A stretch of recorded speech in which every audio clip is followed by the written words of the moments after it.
leading Republican candidates for president are at their podiums. They are ready to face off. And if you've been watching this race, you know anything could happen over the next few hours. To viewers who are just joining us, welcome to the Air Force One Pavilion of the Ronald Reagan Presidential Library. Our thanks to the staff here, and especially to former First Lady Nancy Reagan for this impressive setting with Ronald Reagan's presidential plane as our backdrop.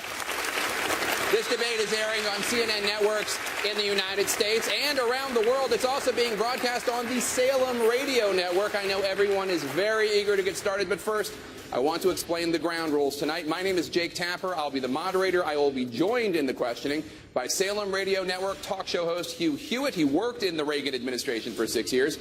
And by CNN's chief political correspondent, Dana Bash. I will ask follow-up questions. I will attempt to guide the discussion. Candidates, I will try to make sure each of you gets your fair share of questions. You'll have 1 minute to answer and 30 seconds for follow-ups and rebuttals. I'll give you time to respond if you have been singled out for criticism. Our viewers should know that we have timing lights that are visible to the candidates to warn them when their time is up. These 11 Republicans are positioned on the stage based on their ranking in recent national polls. Our goal for this evening is a debate, a true debate, with candidates addressing each other in areas where they differ, where they disagree on policy, on politics, on leadership. Now, let's begin. I'd like to invite each candidate to take 30 seconds to introduce him or herself to our audience. First to you, Senator Paul. Well, good evening, everyone. I'm an eye surgeon from Bowling Green, Kentucky. My wife, Kelly, and I have been married for nearly 25 years, and I spend my days defending the Constitution and the Bill of Rights. I think there's nothing more important than understanding that the Constitution restrains government, not the people. Thank you. I'm Mike Huckabee. I'm delighted to be on this stage with some remarkable fellow Republicans.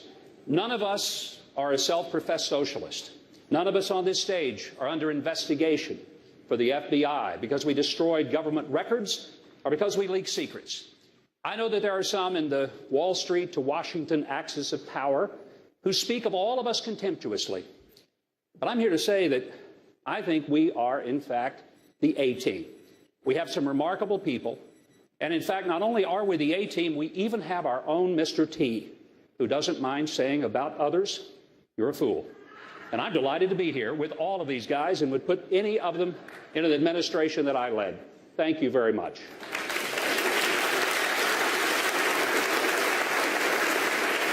Thank you. My name is Marco Rubio. I'm from Florida. My wife, Jeanette, and I are the proud parent. We've been married 17 years, and we're the proud parents of 4 children, 2 of whom were able to join us here this evening. I'm honored to be here at the Reagan Library, at a place that honors the legacy of a man who inspired not just my interest in public service, but also our love for country. And I'm also aware that California has a drought, and so that's why I made sure I brought my own water. Senator Cruz? I'm Ted Cruz. I'm the son of an Irish-Italian mom and a Cuban immigrant dad who fled oppression and came to America seeking freedom. I'm a husband to my best friend, Heidi, who's here tonight. I'm a dad to 2 little girls who are the loves of my life, Caroline and Catherine. If you're fed up with Washington, if you're looking for someone to stand up to career politicians in both parties, I'm the only one on this stage who has done that over and over again. And if we stand together, we can bring America back. Hi, I'm Ben Carson, and I'm a retired pediatric neurosurgeon. I'm here with my wife, Candy, of 40 years, and 2 of my sons and their wives.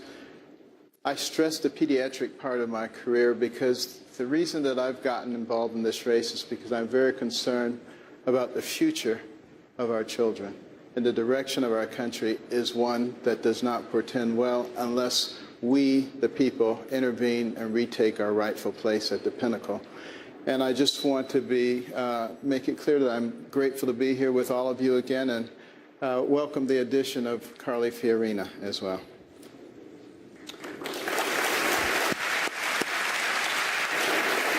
I'm Donald Trump. I wrote The Art of the Deal. I say not in a braggadocious way. I've made billions and billions of dollars dealing with people all over the world, and I want to put whatever that talent is to work for this country. So we have great trade deals. We make our country rich again. We make it great again. We build up our military. We take care of our vets. We get rid of Obamacare. And we have a great life all together. Thank you. Thank you.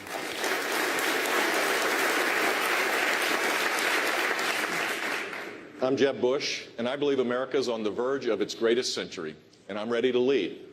I'm a committed conservative reformer that cut taxes, that balanced budgets, that took on the special interests in Florida, and we won. I look forward to talking tonight about how we can fix a broken Washington, D.C., and create an environment where people can rise up again in this great country. Thank you.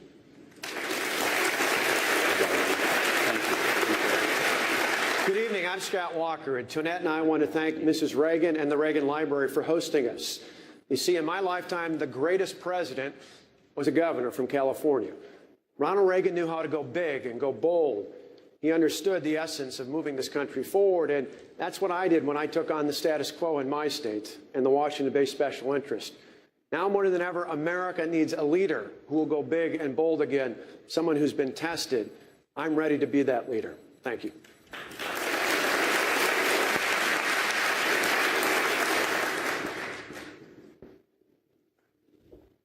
Good evening. My story, from secretary to CEO, is only possible in this nation and proves that every one of us has potential. My husband, Frank, of 30 years, started out driving a tow truck for a family-owned auto body shop. We have come to a pivotal point in our nation's history where this nation's possibilities and potential are being crushed by a government grown so big, so powerful, so inept, so corrupt, and a political class that refuses to do anything about it. I am prepared to lead the resurgence of this great nation.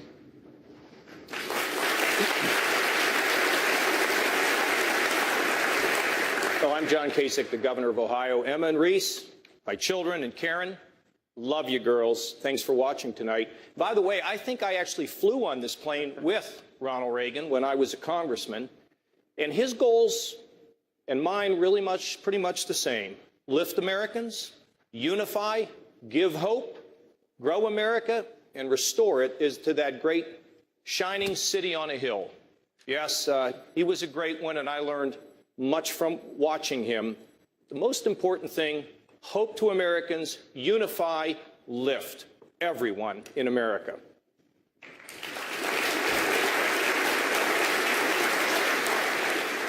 Hi, my name is Chris Christie, and I'd like you to take the camera off me and put it on the audience, because I'd like to ask all of you, how many of you, raise your hand, believe that in today's Barack Obama America, your children will have a better life than you've had? You see, that's why I'm running for president, because leadership is not about me, it's about our country. And what we talk about tonight is not about us, it's about the people in the audience tonight. Because in 7 short years, this president has stripped away their trust and their faith and their belief that the next generation will have a better life. He's stolen that from us, and when I'm president, I'm going to take it back.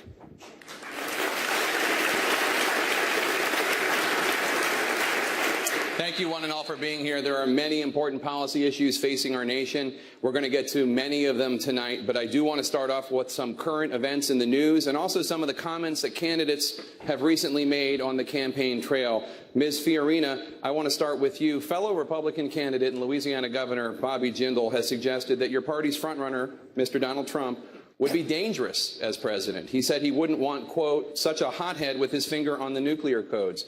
You as well have raised concerns about Mr. Trump's temperament. You've dismissed him as an entertainer. Would you feel comfortable with Donald Trump's finger on the nuclear codes? You know, I think Mr. Trump is a wonderful entertainer. He's been terrific at that business.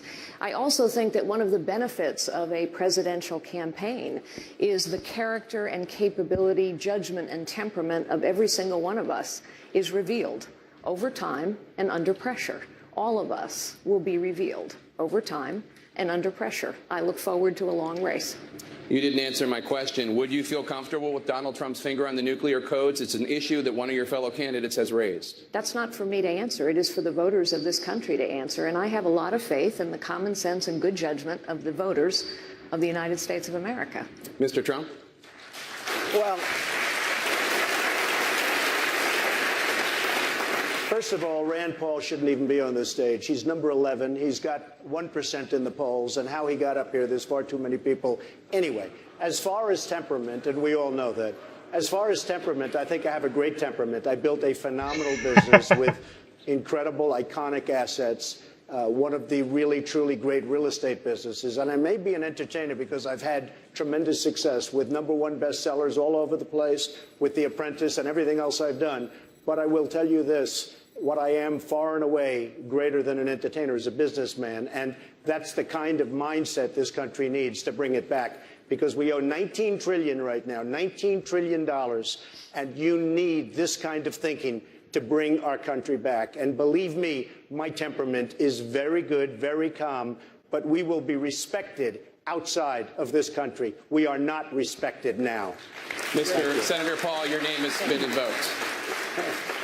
I kind of have to laugh when I think, sounds like a non sequitur. He was asked whether or not he would be capable and it would be in good hands to be in charge of the nuclear weapons, and all of a sudden there's a sideways attack at me. I think that really goes to the judgment. Do we want someone with that kind of character, that kind of careless language to be negotiating with Putin? Do we want someone like that to be negotiating with Iran? I think really there's a sophomoric quality that is entertaining about Mr. Trump. But I am worried. I'm very concerned about having him in charge of the nuclear weapons, because I think his response, his visceral response to attack people on their appearance, short, tall, fat, ugly, my goodness, that happened in junior high. Are we not way above that? And would we not all be worried to have someone like that in charge of the nuclear arsenal? Mr. Trump. I never attacked him on his look, and believe me, there's plenty of subject matter right there that I can. Oh my! I want to give Mr. Trump. Mr. Trump, I want to give you another chance. Mr. Trump, I want to give you a chance to respond to something that your rival to your left, Governor Bush, said. Governor Bush told me last week, when I read him the quote from Governor Jindal, that he agrees you're not a serious candidate. Tell Governor Bush why you are a serious candidate and what your qualifications are to be commander-in-chief. I've actually been in politics all my life, although I've been on that side as opposed to this side. I'm now a politician for about 3 months. Obviously, I'm doing pretty well. I'm #1 in every polls by a lot. But the qualification is that I've dealt with people all over the world, been successful all over the world. Everything I've done virtually has been a tremendous success. When markets changed, when things turned, I heard Governor Pataki, who, by the way, was a failed governor in New York, a very seriously failed. He wouldn't be elected dog catcher right now. I heard what he had to say. And I will tell you this. Atlantic City, I made a tremendous amount of money in Atlantic City. I left 7 years ago. I've gotten great credit for my timing, and that's what I'm all about. I'm a businessman, did really well, and Jeb, what I want to do is put that ability into this country to make our country rich again. And I can do that, and I'm not sure that anybody else in the group will be able to do that. Governor Bush, would you be comfortable with Donald Trump's finger on the nuclear codes? I think the voters will make that determination, but what I know to be true is that the next president of the United States is going to have to fix an extraordinarily difficult situation. This administration, with President Obama and Hillary Clinton, has created insecurity, the likes of which we never would have imagined. There's not a place in the world where we're better off today than 6.5 years ago. And that requires a steadiness. That requires an understanding of how the world works. That requires an understanding and appreciation of American leadership in the world. You can't just, talk about this stuff and insult leaders around the world and expect a good result. You have to do this with a steady hand, and I believe I have those skills. Jake, this is what's wrong with this debate. We're not talking about real issues. And Mr. Trump, we don't need an apprentice in the White House. We don't need an apprentice in the White House. We have one right now. He told us all the things we wanted to hear back in 2008. We don't know who you are or where you're going. We need someone who can actually get the job done. And you talked about business. Well, in Wisconsin, let me finish. Excuse me. No, we talk about in this. Wisconsin, you're losing $2.2 billion right now. You're using I the would talking. do so much better than that. Mr. Trump, you're using the talking points of the Democrats, and as we all know, that I'm using failed facts. 3 times in 4.5 years when I got elected, because it is working.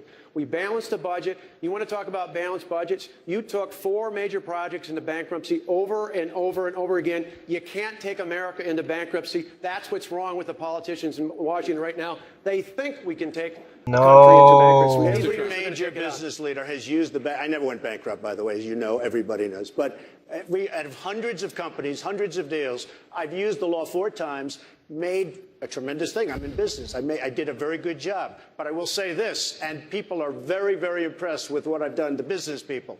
But when the folks of Iowa found out the true facts of the job that you've done in Wisconsin, all of a sudden you tubed. He was number 1. Now he's number 6 or 7 in the poll. So, look, we brought it out. You were supposed to make $1 billion in the state. You lost 2.2. You have right now a huge budget deficit. That's not a Democratic point. That's a point. That's a fact. And when the people of Iowa found that out, I went to number 1, and you went down the tubes. Nice comeback. Nice comeback. Because this is an issue that's important in this race. Just because he says it doesn't make it true. The facts are the facts. We bounced a $3.6 billion budget. Liar. We did it by cutting taxes, $4.7 billion to help working families, family farmers, a liar, lying politician. politician. And it's about time people in America stand up and take note of this. If you want someone who can actually take on the special interest of Washington, which you yourself just said you were part of, using the system, we need somebody who's going to stand up and fight for average Americans to put them back in charge of the government. I'm the one who's taking that on. I'll do that as your next president. Let's move on. You're a liar. You're just acting like you're... A phenomenon going on in the race right now is that the political... Okay, Governor Kasich, go ahead. Listen, you know, if I were sitting at home and watching this back and forth, I'd be inclined to turn it off. I mean, people at home want to know across this country, they want to know what we're going to do to fix this place, how we're going to balance a budget, how we're going to create more economic growth, how we're going to pay down the debt, what we're going to do to strengthen the military. So we've just spent 10 minutes here. We have a lot of issues coming up, But wait a minute, with a lot of ad hominem. Now, I know that it may be buzzing out there, but I think it's important we get to the issues, because that's what the people want, and they don't want all this fighting. Well,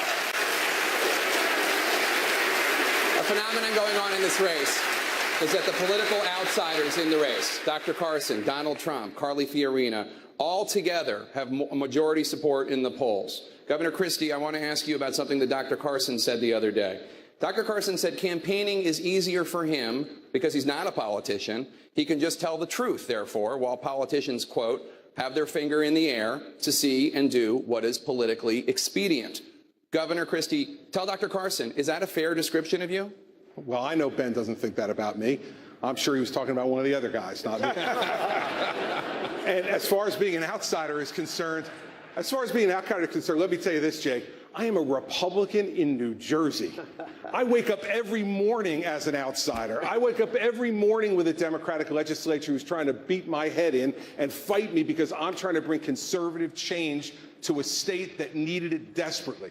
And so everyone can talk up here about their credentials, but the bottom line is every morning I get up, I vetoed 400 bills from a crazy liberal Democratic legislature. Not one of them has been overridden. I vetoed more tax increases than any governor in American history, according to Americans for Tax Reform. What folks want in this country is somebody to go down there and get the job done. And that's exactly what I'll do. So I know this much, that what the American people want to hire right now is somebody who believes in them and believes that they are the ones who can fix our country. I will be the vessel through which they can fix this country. But it's not about me. It's about all of you and getting this government off your back and out of your way and letting you succeed. So I know that Ben wasn't talking about me. Look at him smiling at me right now. I know Ben didn't mean it about me. Thank you, Governor Christie. One of these other guys, I'm sure. Dr. Carson, who were you thinking about on this stage when you said that? And be honest, Ben. And more broadly, is experience in government not important for a president to have? Typically, politicians do things that are politically expedient, and they are looking for whatever their particular goal is. That is not the reason that I have gotten into this thing. I am extraordinarily concerned about the direction of this country, the divisiveness that is going on, the fiscal irresponsibility, the failure to take a leadership position in the world. All of those things will lead to a situation where the next generation will not have a chance that we've had now. So I don't want to really get into describing who's a politician and who's not a politician. But I think the people have kind of made that decision for themselves already and will continue to do so as time goes on. Thank you, Dr. See, Carson. Jake, it wasn't me.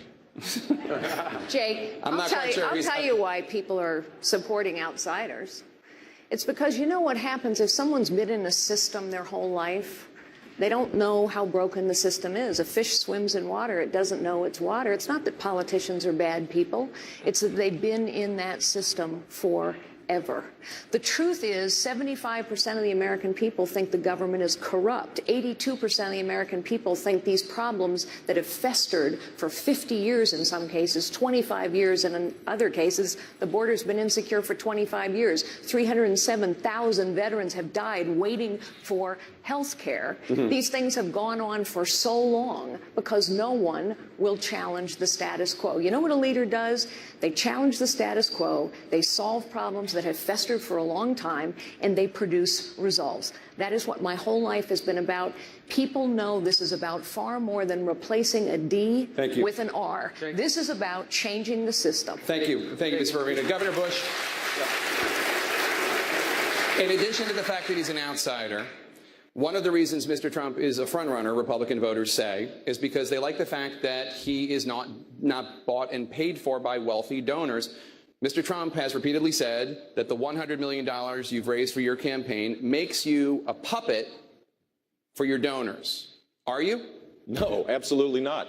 People are supporting me because I have a proven record of conservative leadership, where I cut taxes $19 billion over 8 years. We shrunk the state government workforce. We created a climate that led the nation in job growth 7 out of 8 years. We were one of 2 states to go to AAA bond rating. People know that we need principle-centered leadership, a disruptor to go to Washington, D.C. The one guy that had some special interest that I know of that tried to get me to change my views on something that was generous and gave me money was Donald Trump. He wanted casino gambling in Florida. I didn't want Yes, you did. Totally false. You wanted it, and you didn't get it because I was opposed to casino gambling before, during, and after. And that's not, I'm not going to be bought by anybody. I promise, if I wanted it, I would have gotten it. No way, Ben. Believe me. Nope. I know my people. Not even possible. I know my people. Is there anything else you want to say about this? No, I just will tell you that, Jeb made the statement. I'm not only referring to him. A lot of money was raised by a lot of different people that are standing up here. And the donors, the special interests, the lobbyists have very strong power over these people. I'm spending all of my money. I'm not getting any. I turned down so much. I could have right now from special interests and donors, I could have double and triple what he's got. I've turned it down. I've turned down last week $5 million from somebody.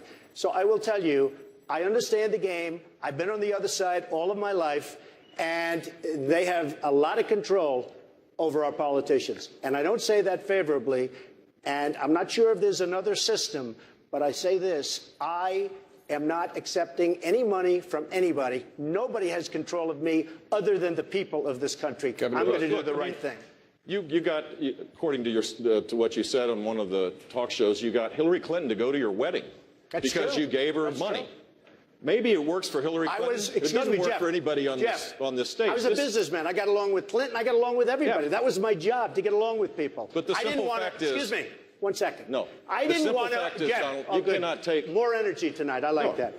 Look. I was asked the question. I didn't want... It was my obligation as a businessman, to my family, to my company, to my employees, to get along with all politicians. I got along with all of them, and I did a damn good job in doing it. Go ahead. So, he supports Pelosi, he supports Schumer, he supports Clinton. Got along with everybody. And when he asked Florida to have casino gambling, we said no. Wrong. We said no, and that's the simple fact. The simple fact is... Don't make things up, Jeb. Don't cut me off, Come on, don't make things up. Jake, can I say something about that? Sure, Dr. Carson. When I entered this race, all the political pundits said it's impossible. You can't do it because you're not connected with the money. And there's no way that you can raise what you need in order to compete successfully. I, in no way, am willing to get into bed with special interest groups or lick the boots of billionaires. I have said to the people, if they want me to do this, please get involved. And we now have over 500,000 donations. And the money is coming in. But the pundits forgot about one thing, and that is the people, and they are really in charge. Thank you, Dr. Carson. Let's move to Russia, if we could. Russia is sending troops and tanks into Syria right now to prop up a U.S. enemy, Bashar al-Assad. President Obama's incoming top general says, quote, Russia presents the greatest threat to our national security. Mr. Trump, you say you can do business with President Vladimir Putin. You say you will get along, quote, very well. What would you do right now, if you were president, to get the Russians out of Syria? All right, so number one, they have to respect you. He has absolutely no respect for President Obama. Zero.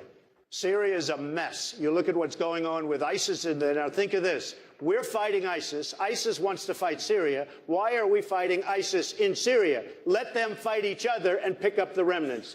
I would talk to him. I would get along with him. I believe, and I may be wrong, in which case I'd probably have to take a different path, but I would get along with a lot of the world leaders that this country is not getting along with. We don't get along with China. We don't get along with the heads of Mexico. We don't get along with anybody. And yet at the same time, they rip us left and right. They take advantage of us economically and every other way.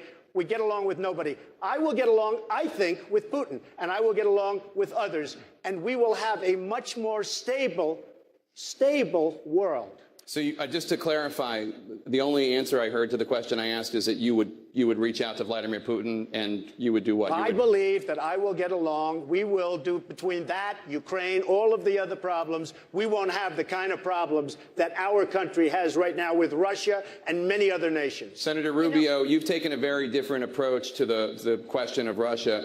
You've called Vladimir Putin a, quote, gangster. Why would President Rubio's approach be more effective than President Trump's? Well, first of all, I have an understanding of exactly what it is Russia and Putin are doing, and it's pretty straightforward. He wants to reposition Russia once again as a geopolitical force. He himself said that the destruction of the Soviet Union, the fall of the Soviet Union, was the greatest geopolitical catastrophe of the 20th century. And now he's trying to reverse that. He's trying to destroy NATO. And this is what this is a part of. He is exploiting a vacuum that this administration has left in the Middle East. Here's what you're going to see in the next few weeks. The Russians will begin to fly combat missions in that region, not just targeting ISIS, but in order to prop up Assad. He will also then turn to other countries in the region and say, America is no longer a reliable ally, Egypt. America is no longer a reliable ally, Saudi Arabia. Begin to rely on us. What he is doing is he is trying to replace us as the single most important power broker in the Middle East, and this president is allowing it. That is what is happening in the Middle East. That's what's happening with Russia and every region. I want to bring in Carly Fiorina. Ms. Fiorina. Having met Vladimir Putin, if I may, having met Vladimir Putin, I wouldn't talk to him at all. We've talked way too much to him. What I would do immediately is begin rebuilding the Sixth Fleet. I would begin rebuilding the missile defense program in Poland. I would conduct regular, aggressive military exercises in the Baltic states. I'd probably send a few thousand more troops into Germany. Vladimir Putin would get the message. By the way, the reason it is so critically important that every one of us know General Soleimani's name is because Russia is in Syria right now because the head of the Quds force traveled to Russia and talked Vladimir Putin into aligning themselves with Iran and Syria to prop up Bashar al-Assad. Russia is a bad actor, but Vladimir Putin is someone we should not talk to because the only way he will stop is to sense strength and resolve on the other side, and we have all of that within our control. We could rebuild the Sixth Fleet. I will. We haven't. We could rebuild the missile defense program. We haven't. I will. We could also, to Senator Rubio's point, give the Egyptians what they've asked for, which is intelligence. We could give the Jordanians what they've asked for, bombs and materiel. We have not supplied it. I will. We could arm the Kurds. They've been asking us for 3 years. All of this is within our control. Thank you, Ms. Fiorina. While you brought up the subject of General Soleimani of the Quds forces from Iran, the next president, no matter who he or she may be, will inherit President Obama's Iran deal. Senator Cruz, Governor Kasich says that anyone who is promising to rip up the Iran deal on day one, as you have promised to do, is, quote, inexperienced and, quote, playing to a crowd. Respond to Governor Kasich, please. Well, let me tell you, Jake, the single biggest national security threat facing America right now is the threat of a nuclear Iran. We've seen 6.5 years of President Obama leading from behind. Weakness is provocative, and this Iranian nuclear deal is nothing short of catastrophic. This deal on its face will send over $100 billion to the Ayatollah Khamenei, making the Obama administration the world's leading financier of radical Islamic terrorism. This deal abandons 4 American hostages in Iran, and this deal will only accelerate Iran's acquiring nuclear weapons. You better believe it. If I am elected president on the very first day in office, I will rip to shreds this catastrophic Iranian nuclear deal. Why is that not, as Governor Kasich says, playing to the crowd and an example of you being inexperienced? Well, let's be clear when it comes to experience. What President Obama wants to do is he's run to the United Nations, and he wants to use the United Nations to bind the United States and take away our sovereignty. Well, I spent 5.5 years as the Solicitor General of Texas, the lead lawyer for the state in front of the U.S. Supreme Court. And I went in front of the Supreme Court and took on the World Court in the United Nations in a case called Medellin versus Texas. And we won an historic victory, saying the World Court in the UN has no power to bind the United States, and no president of the United States, Republican or Democrat, has the authority to give away our sovereignty. And so if there's anyone up here who would be bound by this catastrophic deal with Iran, they're giving up the core responsibility of commander-in-chief, and as president, I would never do that. Governor Kasich, did Senator Cruz just play to the crowd? Let me just say this. First of all, I think it's a bad agreement. I would never have done it. But, you know, a lot of our problems in the world today is that we don't have the relationship with our allies. If we want to go everywhere alone, we will not have the strength as if we can rebuild our relationships with our allies. Now, this agreement, we don't know what's going to happen in 18 months. I served on the Defense Committee for 18 years. I've seen lots of issues in foreign affairs and in terms of global politics. You have to be steady. Now, if they cheat, we slap the sanctions back on. If they help Hamas and Hezbollah, we slap the sanctions back on. And if we find out that they may be developing a nuclear weapon, then the military option is on the table. We are stronger when we work with the Western civilization, our friends in Europe, and just doing it on our own, I don't think is the right policy. Thank you, Governor Kasich. I want to go to Senator Paul. I want to go to Senator Paul. Senator Paul, the White House is rolling out the red carpet next week for the president of China, President Xi. Governor Walker says that President Obama should cancel the state dinner because of China's currency manipulation and because of China's alleged cyber attacks against the United States. Is Governor Walker right? I think this goes back to essentially what we've been saying for the last 2 or 3 questions. Carly Fiorina also said, we're not going to talk with Putin. Well, think if Reagan had said that during the Cold War. We continued to talk with the Russians throughout the Cold War, which is much more significant than where we are now. Should we continue to talk with Iran? Yes. Should we cut up the agreement immediately? That's absurd. Wouldn't you want to know if they've complied?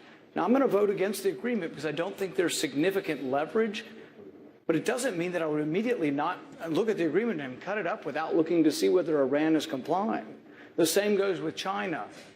I don't think we need to be rash. I don't think we need to be reckless. And I think we need to leave lines of communication open. Often we talk about whether we should be engaged in the world or disengaged in the world. And I think this is an example of some who want to isolate us, actually, and not be engaged. We do need to be engaged with Russia. It doesn't mean we give them a free pass or China a free pass. But to be engaged means to continue to talk. We did throughout the Cold War, and it'd be a big mistake not to do it. Governor Walker, Senator Paul seemed to suggest that canceling the state dinner would be rash and reckless. No, two parts to that. One on China, one back for a second on Iran. When it comes to China, why would we be giving an official state visit to a country that's been involved in a massive cyber attack against the United States? That's not just a visit. That's a 21-gun salute in the South Lawn of the White House. It just doesn't make any sense. If we're ever going to send a message to them, wouldn't this be the time when they issued this sort of massive attack against us? And Jake, per the question, I was one of the first ones to call for terminating the bad deal with Iran on day one. The president came after me and said, I need to bone up. You know, the president who called ISIS the JV squad said, I need to bone up. The reality is it's a bad deal on day one, and it's a bad deal because this president has allowed Iran to go closer and closer. I'd love to play cards with this guy because Barack Obama folds on everything with Iran. We need a leader who's going to stand up and actually show some teeth. Governor Bush, your father was the chief diplomatic envoy to China back when Nixon opened relations to China. Is Scott Walker's approach the right one, canceling the state dinner? No, I don't think so, but we need to be strong against China. We should use offensive tactics as it relates to cybersecurity to send a deterrent signal to China. There should be stiffer sanctions than what President Obama has proposed. There's many other tools that we have without canceling a dinner. That's not going to change anything, but we can be much stronger as it relates to that. And as it relates to Iran, It's not a strategy to tear up an agreement. A strategy would be, how do we confront Iran? And the first thing that we need to do is to reestablish our commitment to Israel, which has been tattered by this administration, and make sure that they have the most sophisticated weapons to send a signal to Iran that we have Israel's back. If we do that, it's going to create a healthier deterrent effect than anything else I can think of. I want to turn to Governor Huckabee, who has been very patient. Somebody had to be 11th, and he is. But I do want to change the subject to the event that you had a meeting. I would certainly love to get in on this. Well, you can use your minute however you want, but I want to ask this question. And I'm going to just say this about Iran. All right, sir, go ahead. Because I think it is incredibly important. This is really about the survival of Western civilization. This is not just a little conflict with a Middle Eastern country that we've just now given over $100 billion to. The equivalent in U.S. terms is $5 trillion. This threatens Israel immediately.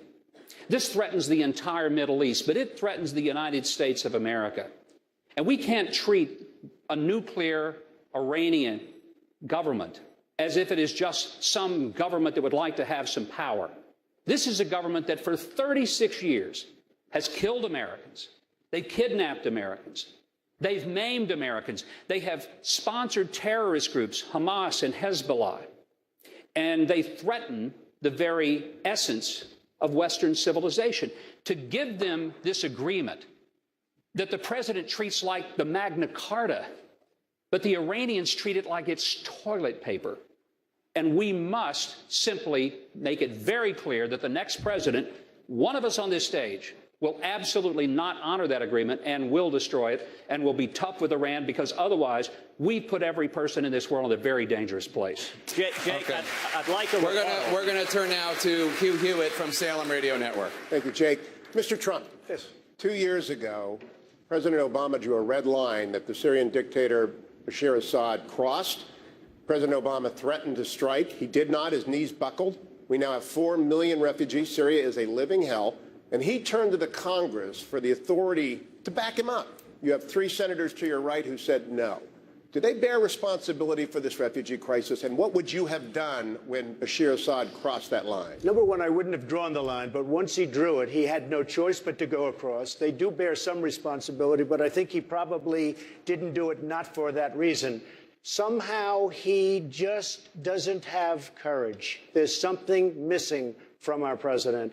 Had he crossed the line and really gone in with force and done something to Assad, if he had gone in with tremendous force, you wouldn't have millions of people displaced all over the world. How much responsibility, Mr. Trump, did the senators hold? I think they had a responsibility, absolutely. I think we have 3 of them here. Senator Rubio? I think they had a responsibility. Yes. Let me tell you, we have zero responsibility, because let's remember what the president said.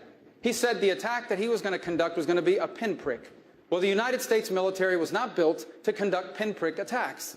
If the United States military is going to be engaged by a commander-in-chief, it should only be engaged in an endeavor to win. And we are not going to authorize use of force if you're not putting men and women in a position where they can win. And quite frankly, people don't trust this president as commander-in-chief. Yeah, correct. Senator Paul.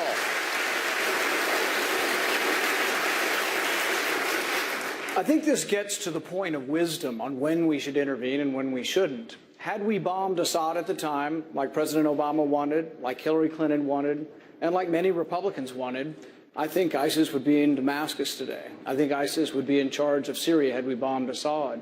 Sometimes both sides of a civil war are evil, and sometimes intervention makes us less safe. This is the real debate we have to have in the Middle East. Every time we've toppled a secular dictator, we've gotten chaos, the rise of radical Islam, and we're more at risk. So I think we need to think before we act and know that most interventions, if not a lot of them in the Middle East, have actually backfired on us. Thank you, Senator Paul. I want to turn now to my colleague, Dana Bash. Hold on a second. Jake, he asked me as well. I'd like to actually go ahead, sir. That would be fair. You're right. Respond to You're right. You're the 3rd senator. I think I'm the 1st senator. The number 1 test for use of military force should be the vital national security interest of the United States. The reason why I opposed President Obama bombing Syria is because he couldn't answer the question, what do you do if chemical weapons end up in the hands of radical Islamic terrorists like al-Nusra, like al-Qaeda, like ISIS? Now, I also want to respond to several of the folks up here who said we should trust this Iranian deal and see if the Iranians will comply. Anyone who's paying attention to what Khamenei says knows that they will not comply. There's a reason Khamenei refers to Israel as the little Satan and America as the great Satan in the middle of negotiating this treaty.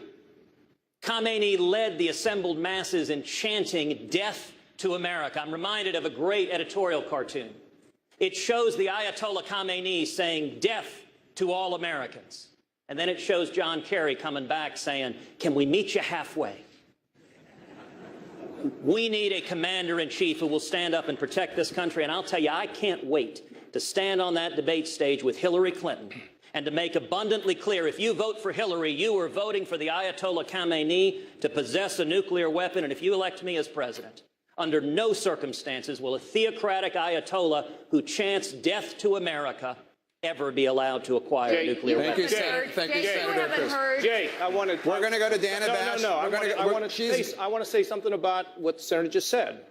And then it'll be my turn. Let me suggest to you, we believe that we operate better in the world when our allies work with us.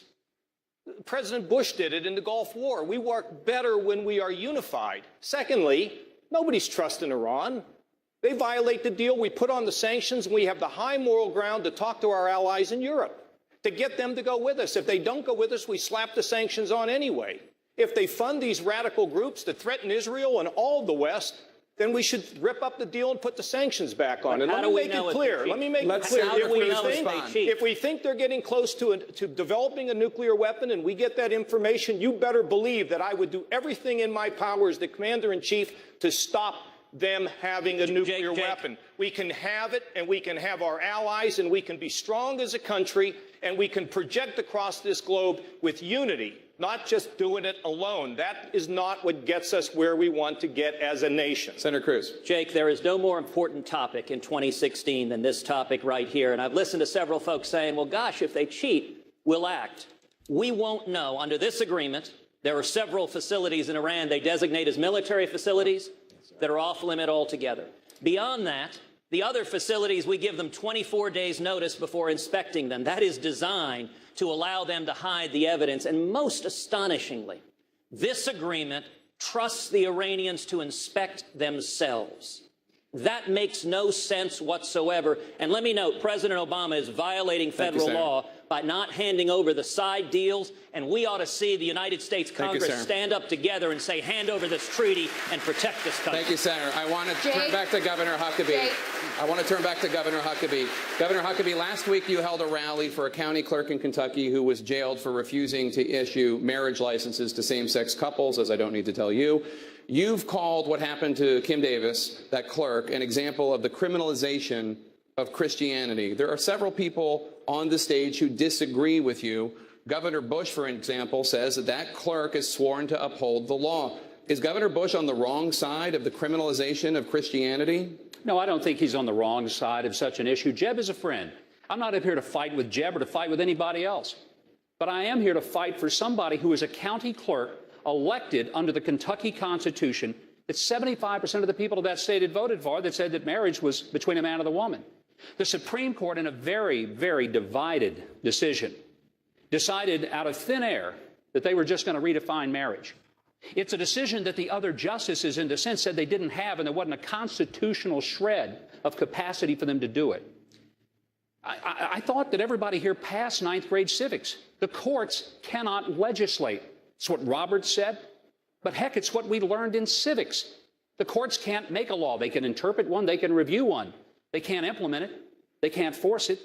But here's what happened.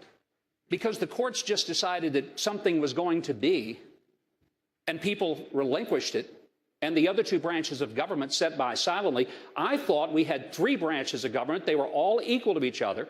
We had separation of powers, and we had checks and balances. If the court can just make a decision and we just all surrender to it, we have what Jefferson said was judicial tyranny. The reason that this is a real issue that we need to think about. Thank you, Governor. No, let me finish this one thought, Jake. I haven't gotten that much time, so I'm going to take just what little I can here. We made accommodation to the Fort Hood shooter to let him grow a beard. We made accommodations to the detainees at Gitmo. I've been to Gitmo, and I've seen the accommodations that we made to the Muslim detainees who killed Americans. You're telling me that you cannot make an accommodation for an elected Democrat county clerk from Rowan County, Kentucky? What else is it other than the criminalization of her faith and the exaltation of the faith of everyone else who might be a Fort Hood shooter or a detainee at Gitmo? Well, I'm not telling you that, Governor, but Governor Bush is because he disagrees. He thinks that Kim Davis swore to uphold the law. You disagree. You're not. No, you don't I believe think that? you're not stating my views right. Okay, please do. I think there needs to be accommodation for someone acting on their faith. Religious conscience is a first freedom. It's a powerful part of our Bill of Rights. And in a big, tolerant country, we should respect the rule of law, allow people in this country. I was opposed to the decision, but you can't just say, well, gays can't get married now. But this woman, there should be some accommodation for her conscience, just as there should be for people that are florists that don't want to participate in weddings or bakers. A great country like us should find a way to have accommodations for people so that we can solve this problem in the right way. This should be solved at the local level. You did, and so we do agree, Mike. Well, Governor, I was Governor, you said, Mr. Tepper here. Governor, you said, quote, she is sworn to uphold the law. She is, and so if she, based on conscience, can't sign that marriage license, then there should be someone in her office to be able to do it. And if the law needs to be changed in the state of Kentucky, which is what she's advocating, it should be changed. Let me go to my colleague Dana Bash, who has a question. Governor Kasich, Senator Cruz is so committed to stripping federal funds from Planned Parenthood that it could result in shutting down the federal government in just about 2 weeks. Do you agree with Senator Cruz's tactic? Well, I agree that we should defund Planned Parenthood. I don't know many people in America that don't think that we should. And in my state, we're trying to figure out how to get it done because we are threatened with the federal government taking all of our Medicaid money away. I think there's a way to get this done by giving governors the ability to be able to act to defund Planned Parenthood. But when it comes to closing down the federal government, we got to be very careful about that. When we shut the government down, if we have a chance of success and it's a great principle, yes, the President of the United States is not going to sign this. And all we're going to do is shut the government down, and then we're going to open it up, and American people are going to shake their heads and say, what's the story with these Republicans? So I think there is a way to get to cutting off the funding for Planned Parenthood. I was in the Congress for 18 years, balanced the budget, cut taxes, got it done, changed welfare, went around the president to get welfare reform done. There are ways to do it without having to shut the government down, but I'm sympathetic to the fact that we don't want this organization to get funding, and the money ought to be reprogrammed for family planning in other organizations that don't support this tactic. But I would not be for shutting the government down because I don't think it's going to work out. Thank you. Senator Cruz, I would just add that on this stage not that long ago, Senator Graham said that this tactic that you're pushing would tank the Republicans' ability to win in 2016. Well, let me tell you, Dan, number one, I'm proud to stand for life. These Planned Parenthood videos are horrifying. I would encourage every American to watch these videos. See senior Planned Parenthood officials callously, heartlessly bartering and selling the body parts of human beings. And then ask yourself, are these my values? These are horrifying.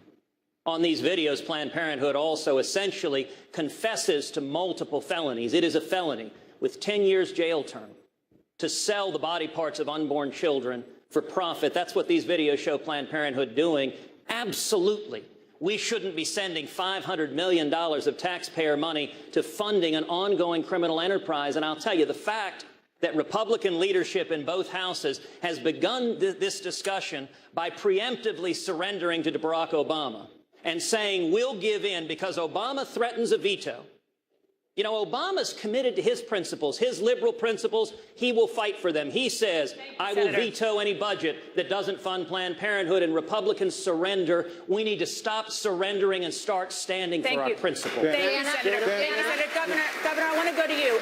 Is it what Senator Cruz says, a surrender by Republicans? No, what I can tell you is this. We didn't surrender in New Jersey 6 years ago as the brand new first ever pro-life governor of New Jersey since Roe versus Wade.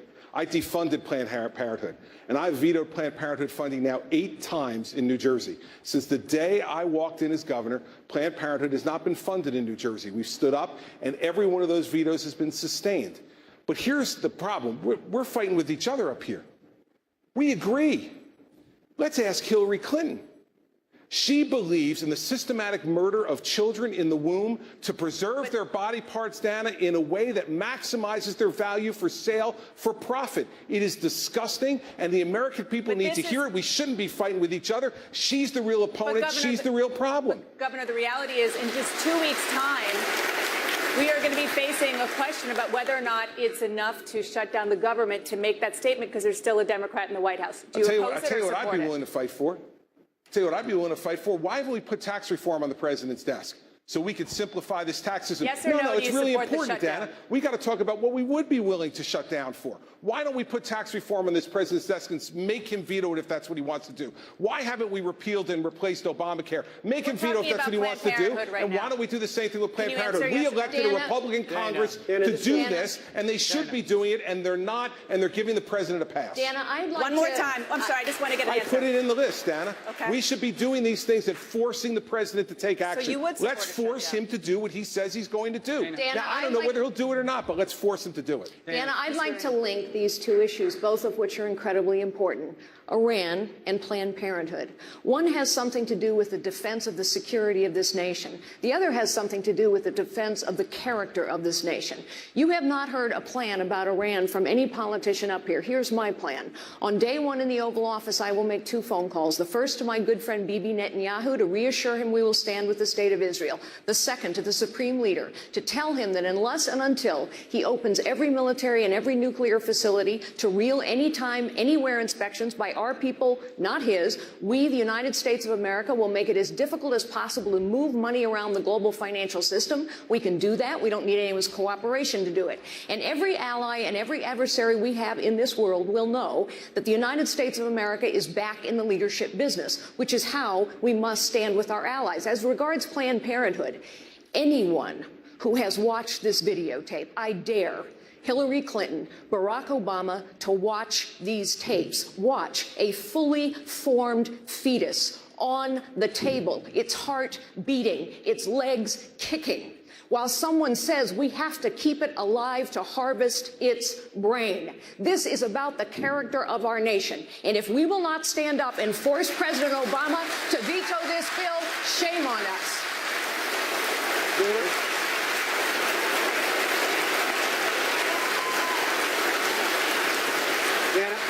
I want to continue on the subject. Governor Bush, you recently said while discussing Planned Parenthood, quote, "You're not sure we need $500 million for women's health issues." Now, you since said that you misspoke. You didn't mean to say women's health issues, but Donald Trump said that quote, that comment, which Hillary Clinton did seize upon immediately, will haunt you the same way Mitt Romney's 47% video haunted him. Tell Donald Trump why he's wrong. Well, he's wrong on a lot of things, but on this he's wrong because I'm the most pro-life governor on this stage. I got to act on my core beliefs. It's part of who I am. Life is a gift from God, and from beginning to end, we need to respect it and err on the side of life. And so I defunded Planned Parenthood. We created a climate where parental notification took place.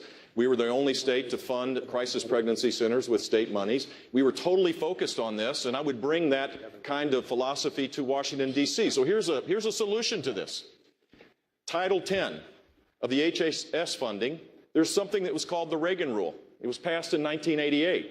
And in that rule, it was defined, and the courts approved this, that a Planned Parenthood, you couldn't separate the money between the actual abortion procedures, and there are 330,000 abortions that take place in this clinic, and their promotion of it. He interpreted it the right way. The courts ruled in his favor, and Planned Parenthood did not get funding during that time until President Clinton came in. When I'm elected president, we will restore that interpretation of Title 10, and this deal will be finished. Thank you, Governor Bush. Donald Trump, let me just, the quote was, I'm not sure we need $500 million for women's health issues. He said he misspoke. You said that that's going to haunt him. Why do you think that? I think it's a terrible statement. I think it's going to haunt him absolutely. He came back later and he said he misspoke. There was no question because I heard when he said the statement. I was watching and he said the statement and I said, wow, I can't believe it. I will take care of women. I respect women. I will take care of women. One thing we will say, and I would like to get back to the Iran situation. We're talking about Iran. The agreement was terrible. It was incompetent. I've never seen anything like it. One of the worst contracts of any kind I've ever seen. And nobody ever mentions North Korea, where you have this maniac sitting there, and he actually has nuclear weapons, and somebody better start thinking about North Korea and perhaps a couple of other places, but certainly North Korea. And Ted and I have spoken. A lot of us have spoken. We're talking about Iran. They're bad actors. Bad things are going to happen. But in the meantime, you have somebody right now in North Korea who's got nuclear weapons and who is saying almost every other week, I'm ready to use them, and we don't even mention it. Governor Bush? There are 13,000 community-based organizations that provide health services to women. 13,000 in this country. I don't believe that Planned Parenthood should get a penny from the federal government. Those organizations should get funding, just as I increased funding when I was governor of the state. That's the way you do this, is you improve the condition for people. And Donald, when I was governor, we also increased the opportunities for women. Women's income grew 3 times faster than national average when I was governor. So why did you say it? Why did you say it? I know, but why did you say it? I heard it myself. Why did you say child support. We increased child support. You said you're going to cut funding for women's health issues. You said it. I have a proven record. You said it. I want to. We're going to get to. Jake, just one more. There's something bigger to this. Now, I like some of the other governors here, I defunded Planned Parenthood 4.5 years ago in a blue state. But it's bigger than that. We did that in a blue state. We took the money and put it in the women's health. So we did exactly what we're talking about here. But I think the bigger issue here is we should be able to do this nationally. And this is precisely why so many Republicans are upset with Washington. They see the House and they see the Senate and say, why can't we pass this? Why can't we defund Planned Parenthood in a spending bill? Forget about the 60-vote rule. There's no reason, and the Constitution doesn't call for 60 votes. Pass it with 51 votes. Put it on the desk of the president. Thank you, Governor. And go forward and actually make a point. Thank you, this Governor. is why people are upset with Washington. We're going to get to many of these issues. We're still in the first block, believe it or not. We're going to get to many of these issues. But before we end this block, Ms. Fiorina, I do want to ask you about this. In an interview last week in Rolling Stone magazine, Donald Trump said the following about you, quote, "Look at that face. Would anyone vote for that? Can you imagine that, the face of our next president?" Mr. Trump later said he was talking about your persona, not your appearance. Please feel free to respond what you think about his persona. You know, it's interesting to me. Mr. Trump said that he heard Mr. Bush very clearly and what Mr. Bush said. I think women all over this country heard very clearly what Mr. Trump said.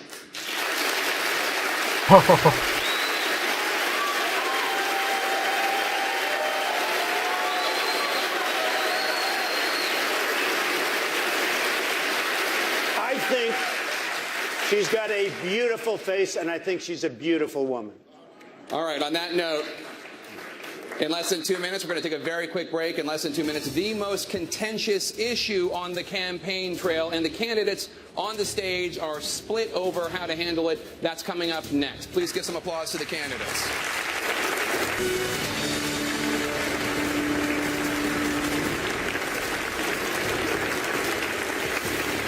Welcome to CNN's Republican presidential debate. No topic, perhaps, has been more combustible in this campaign than the issue of immigration. Mr. Trump, you have called for deporting every undocumented immigrant. Governor Christie has said, quote, "There are not enough law enforcement officers, local, county, state, and federal, combined to forcibly deport 11 to 12 million people." Tell Governor Christie how much your plan will cost and how you will get it done. Correct. First of all, I want to build a wall that works. So important, and it's a big part of it. Second of all, we have a lot of really bad dudes in this country from outside, and I think Chris knows that maybe as well as anybody. They go, if I get elected, first day, they're gone. Gangs all over the place, Chicago, Baltimore, no matter where you look. We have a country based on laws. I will make sure that those laws are adhered to. These are illegal immigrants. I don't think you'd even be asking this question if I didn't run. Because when I ran, and I brought this up at my opening remarks at Trump Tower, I took heat like nobody has taken heat in a long time. And then they found out with the killing of Kate from San Francisco and so many other crimes, they found out that I was right. And most people, many people, apologized to me. I don't think you'd even be talking about illegal immigration if it weren't for me. So we have a country of laws. They're going to go out, and they'll come back if they deserve to come back. If they've had a bad record, if they've been arrested, if they've been in jail, they're never coming back. We're going to have a country again. Right now, we don't have a country, we don't have a border, and we're going to do something about it. And it can be done with proper management, and it can be done with heart. Governor Christie, you and I have talked about this in an interview. You say that his big wall, his plan to deport 11 to 12 million undocumented immigrants, it sounds great, but it's never going to happen. Tell him why you're skeptical of his plans. Well, first off, Jake, I don't yield to anybody on how to enforce the law. I'm the only person on the stage who spent 7 years as the United States Attorney after September 11th. And I know how to do this. The fact is, though, that for 15,000 people a day to be deported every day for 2 years is an undertaking that almost none of us could accomplish given the current levels of funding and the current number of law enforcement officers. But here's what we need to do, and I think this is where Donald is absolutely right. What we need to do is to secure our border, and we need to do it with more than just a wall. We need to use electronics, we need to use drones, we need to use FBI, DA, and ATF, and yes, we need to take the fingerprint of every person who comes into this country on a visa, and when they overstay their visa, we need to tap them on the shoulder and say, you have overstayed your welcome, you are taking advantage of the American people, it's time for you to go. If we had that kind of system in place, we wouldn't have the 11 million people we have now. Yes. Thank you, Governor Christie. By the way, I agree with what Chris is saying, but I will say this. Illegal immigration is costing us more than $200 billion a year, just maintaining what we have. I want to bring in Dr. Carson because he, too, has been skeptical of your plan to immediately deport 11 to 12 million illegal immigrants. He said, quote, people who say that have no idea what this entails. Why do you say that, Dr. Carson? Well, first of all, recognize that we have an incredible illegal immigration problem. I was down in Arizona a few weeks ago at the border. I mean, the fences that were there were not manned. And those are the kind of fences when I was a kid that would barely slow us down. So I don't see any purpose in having that. Now, what we need to do is look at something that actually works. Yuma County, Arizona, they stopped 97% of the illegal immigration through there. They put in a double fence with a road so that there was quick access by the enforcement people. If we don't seal the border, the rest of the stuff really doesn't matter. It's kind of ridiculous, all the other things that we talk about. We have the ability to do it. We don't have the will to do it. There was one area where they had cut a hole in the fence, and to prepare it, they put a few strands of barbed wire across. Well, the photographers who were there with us, they wanted to photograph us from the side of the Mexicans, and they went through there, and they were not physically fit people, and they took their cameras and things with them and shot us from the other side. That's how easy it is to get across. And the drugs, I mean, it goes on and on and on. ICE tells them to release these people. 67,000 criminals released onto our property. It's ridiculous. With all due respect, Dr. Carson, you said about Donald Trump's plan to immediately deport 11 to 12 million undocumented immigrants. People who say that have no idea what this entails. Why not? Well, I have also said, if anybody knows how to do that, that I would be willing to listen. And if they can, specify exactly how that's going to be done and what the costs, and it sounds reasonable, then I think it's worth discussing. But let's continue the conversation about illegal immigration with Dana Bash. Governor Bush, Mr. Trump has suggested that your views on immigration are influenced by your Mexican-born wife. He said that, quote, if my wife were from Mexico, I think I would have a soft spot for people from Mexico. Did Mr. Trump go too far in invoking your wife? He did. He did. You're proud of your family, just as I am. Correct. To subject my wife into the middle of a raucous political conversation was completely inappropriate, and I hope you apologize for that, Donald. Well, I have to tell you, I hear phenomenal things. I hear your wife is a lovely woman. She is. I She's don't fantastic. know her, and this she is a total absolutely the love of my life, and mischaracterization of she's what I right said. here. And why don't Good. you apologize Good. for her? No, I won't right do that now. because I said nothing wrong, but I do hear she's a lovely woman. So here's the deal. My wife is a Mexican-American. She's an American by choice. She loves this country as much as anybody in this room. And she wants a secure border, but she wants to embrace the traditional American values that make us special and make us unique. We're at a crossroads right now. Are we going to take the Reagan approach, the hopeful, optimistic approach, the approach that says that you come to our country legally, you pursue your dreams with a vengeance, you create opportunities for all of us, or the Donald Trump approach? The approach that says that everything is bad, that everything's coming to an end. Mr. Trump. I'm on the Reagan side of this. That they come into our country as an act of love. with all of the problems that we have in so many instances, we have wonderful people coming in, but with all of the problems, this is not an act of love. He's weak on immigration, by the way, in favor of Common Core, which is also a disaster, but weak on immigration, he doesn't get my vote. Dana, with all due respect to Mr. Trump, immigration did not come up in 2016 because Mr. Trump brought it up. We talked about it in 2012. We talked about it in 2008. We talked about it in 2004. We have been talking about it for 25 years. This is why people are tired of politicians. We're going to come to you. I just want to get Governor Bush a chance to respond to what Mr. Trump said. Look, first of all, I wrote a book about this 4 years ago now.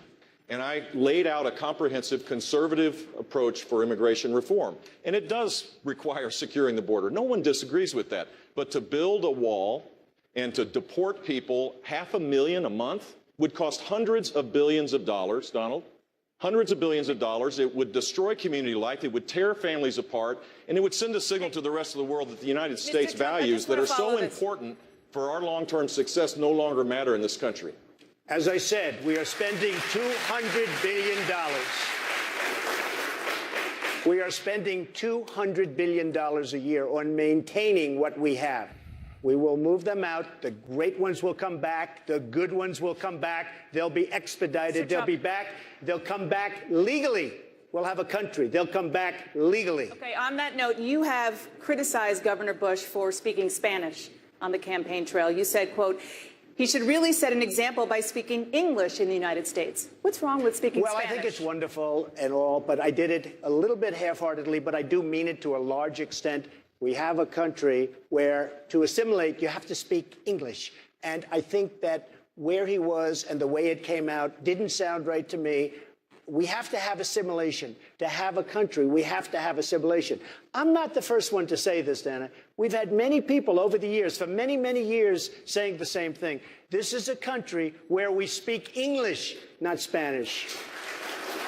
Well, I've been speaking English here tonight, and I'll keep speaking English, but the simple fact is if a high school kid asked me a question in Spanish, a school, by the way, a voucher program that was created under my watch, the largest voucher program in the country, where kids can go to a Christian school, and they ask me a question in Spanish, I'm going to show respect and answer that question in Spanish, even though they do speak English and even though they embrace American values. This was a reporter, not a high school kid, by the way. Dana, I agree that English is the unifying language of our country, and everyone should learn to speak it. It's important. I want to tell you a story about someone that didn't speak English that well. It was my grandfather. He came to this country in the 1960s as escaping Cuba. And he lived with us growing up. And my grandfather loved America. He understood what was so special about this country. He loved Ronald Reagan. He would be very proud of the fact that we're here this evening. My grandfather instilled in me the belief that I was blessed to live in the one society in all of human history where even I, the son of a bartender and a maid, could aspire to have anything and be anything that I was willing to work hard to achieve. But he taught me that in Spanish because it was the language he was most comfortable in. And he became a conservative even though he got his news in Spanish. And so I do give interviews in Spanish, and here's why.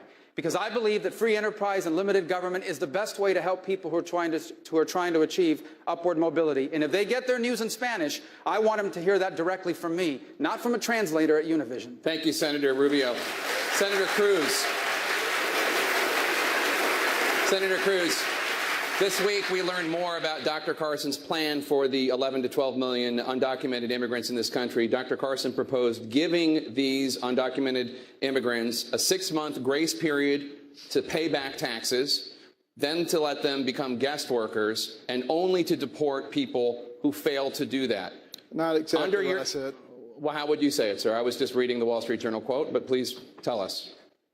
Well, what I said, after we seal the borders, after we turn off the spigot that dispenses all the goodies, so we don't have people coming in here, including employment, that people who had a pristine record, we should consider allowing them to become guest workers primarily in the agricultural sphere, because that's the place where Americans don't seem to want to work. That's what I said. And they have a 6-month period to do that. If they don't do it within that time period, then they become illegal. And as illegals, they will be treated as such. Okay, from the horse's mouth. Senator Cruz, does that fit your definition of amnesty? Well, Jake, you know, I'm very glad that Donald Trump's being in this race has forced the mainstream media finally to talk about illegal immigration. I think that's very important. I like and respect Ben Carson. I'll let him talk about his own plans. But I will say this, the natural next question that primary voters are asking after we focus on illegal immigration is, okay, what are the records of the various candidates? And this is an issue on which there are stark differences. A majority of the men and women on this stage have previously and publicly embraced amnesty. I am the only candidate on this stage who has never supported amnesty and, in fact, who helped lead the fight to stop a massive amnesty plan in 2013 when Barack Obama and Harry Reid joined the Washington Republicans in a massive amnesty plan. I stood shoulder to shoulder with Jeff Sessions helping lead the fight. You know, folks here have talked about how do you secure the borders. Well, I've been leading the fight in the Senate to triple the Border Patrol, to put in place fencings and walls, to put in place a strong biometric exit entry system. Thank you, Senator. Senator Rubio, I'm not sure exactly. We'll come back to you. We'll come back to you in 1 second, sir. Yeah. But Senator Rubio, I'm not sure exactly whose plan he's saying as constitutes amnesty, but I know he has said it about your plan in the past, so I want to give you a chance to respond. Then Dr. Carson will come to you. Okay. Well, let me say that illegal immigration is not an issue I read about in the newspaper.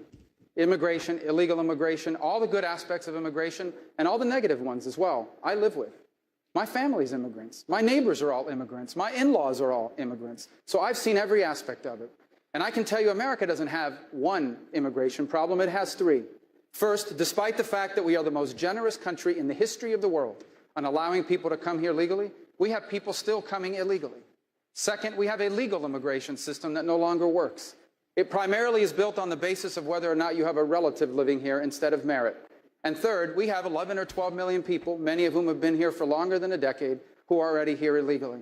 And we must deal with all three of these problems. We cannot deal with all three of these problems in one massive piece of legislation. I learned that. We tried it that way. Here's the way forward. First, we must secure our border, the physical border with a wall, absolutely, but we also need to have an entry-exit tracking system. 40% of the people who come here illegally come illegally, and then they overstay the visa. We also need a mandatory e-verify system. After we've done that, step two would be to modernize our legal immigration system. So you come to America on the basis of what you can contribute economically, not whether or not simply you have a relative living here. And after we've done those two things, I believe the American people will be very reasonable and responsible about what you do with someone who's been here and isn't a criminal. If you're a criminal, obviously you will not be able to stay. Thank you, Senator. Dr. Carson, I want to give you 30 seconds. I'd like you to answer the question. Senator Cruz describes plans such as yours as amnesty. Why is your plan not amnesty? My plan is not amnesty for a number of reasons. Number one, I've talked to farmers, and they said they cannot hire Americans to do the kind of job that I'm talking about. And the second reason is because the individuals who register as guest workers, they don't get the vote, they are not American citizens, and they don't get the rights and privileges of American citizens. So that's key. But the other thing that I want to bring up is I mentioned something earlier. I think it was just sort of glossed over. I talked about the success in Yuma County. I mean, incredible success. And the Department of Justice said, no, we don't want to do that. That's too successful.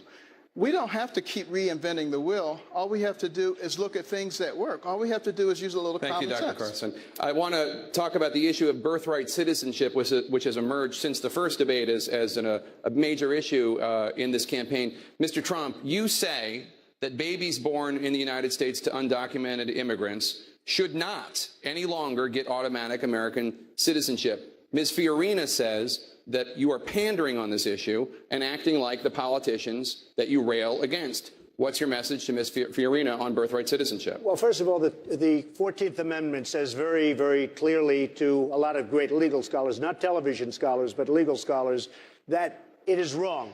It can be corrected with an act of Congress, probably doesn't even need that. A woman gets pregnant. She's 9 months. She walks across the border. She has the baby in the United States, and we take care of the baby for 85 years. I don't think so. And by the way, Mexico and almost every other country anywhere in the world doesn't have that. We're the only ones dumb enough, stupid enough to have it. And people, and by the way, this is not just with respect to Mexico. They're coming from Asia to have babies here, and all of a sudden we have to take care of the babies for the life of the baby. The 14th Amendment, it reads properly. You can go, and it's probably going to have to go through a process of court, probably ends up at the Supreme Court. But there are a lot of great legal scholars that say that is not correct. And in my opinion, it makes absolutely we're the only one of the only countries. We're going to take care of those babies for 70, 75, 80, 90 years. I don't think so. Ms. Fiorina, the vast majority of countries do not have birthright citizenship. Donald Trump is right about that. Why is it pandering when he says this? First, let me say we have just spent a good bit of time discussing as Republicans how to solve this problem. I would ask your audience at home to ask a very basic question. Why have Democrats not solved this problem? President Obama campaigned in 2007 and 2008 on solving the immigration problem. He entered Washington with majorities in the House and the Senate. He could have chosen to do anything to solve this problem. Instead, he chose to do nothing.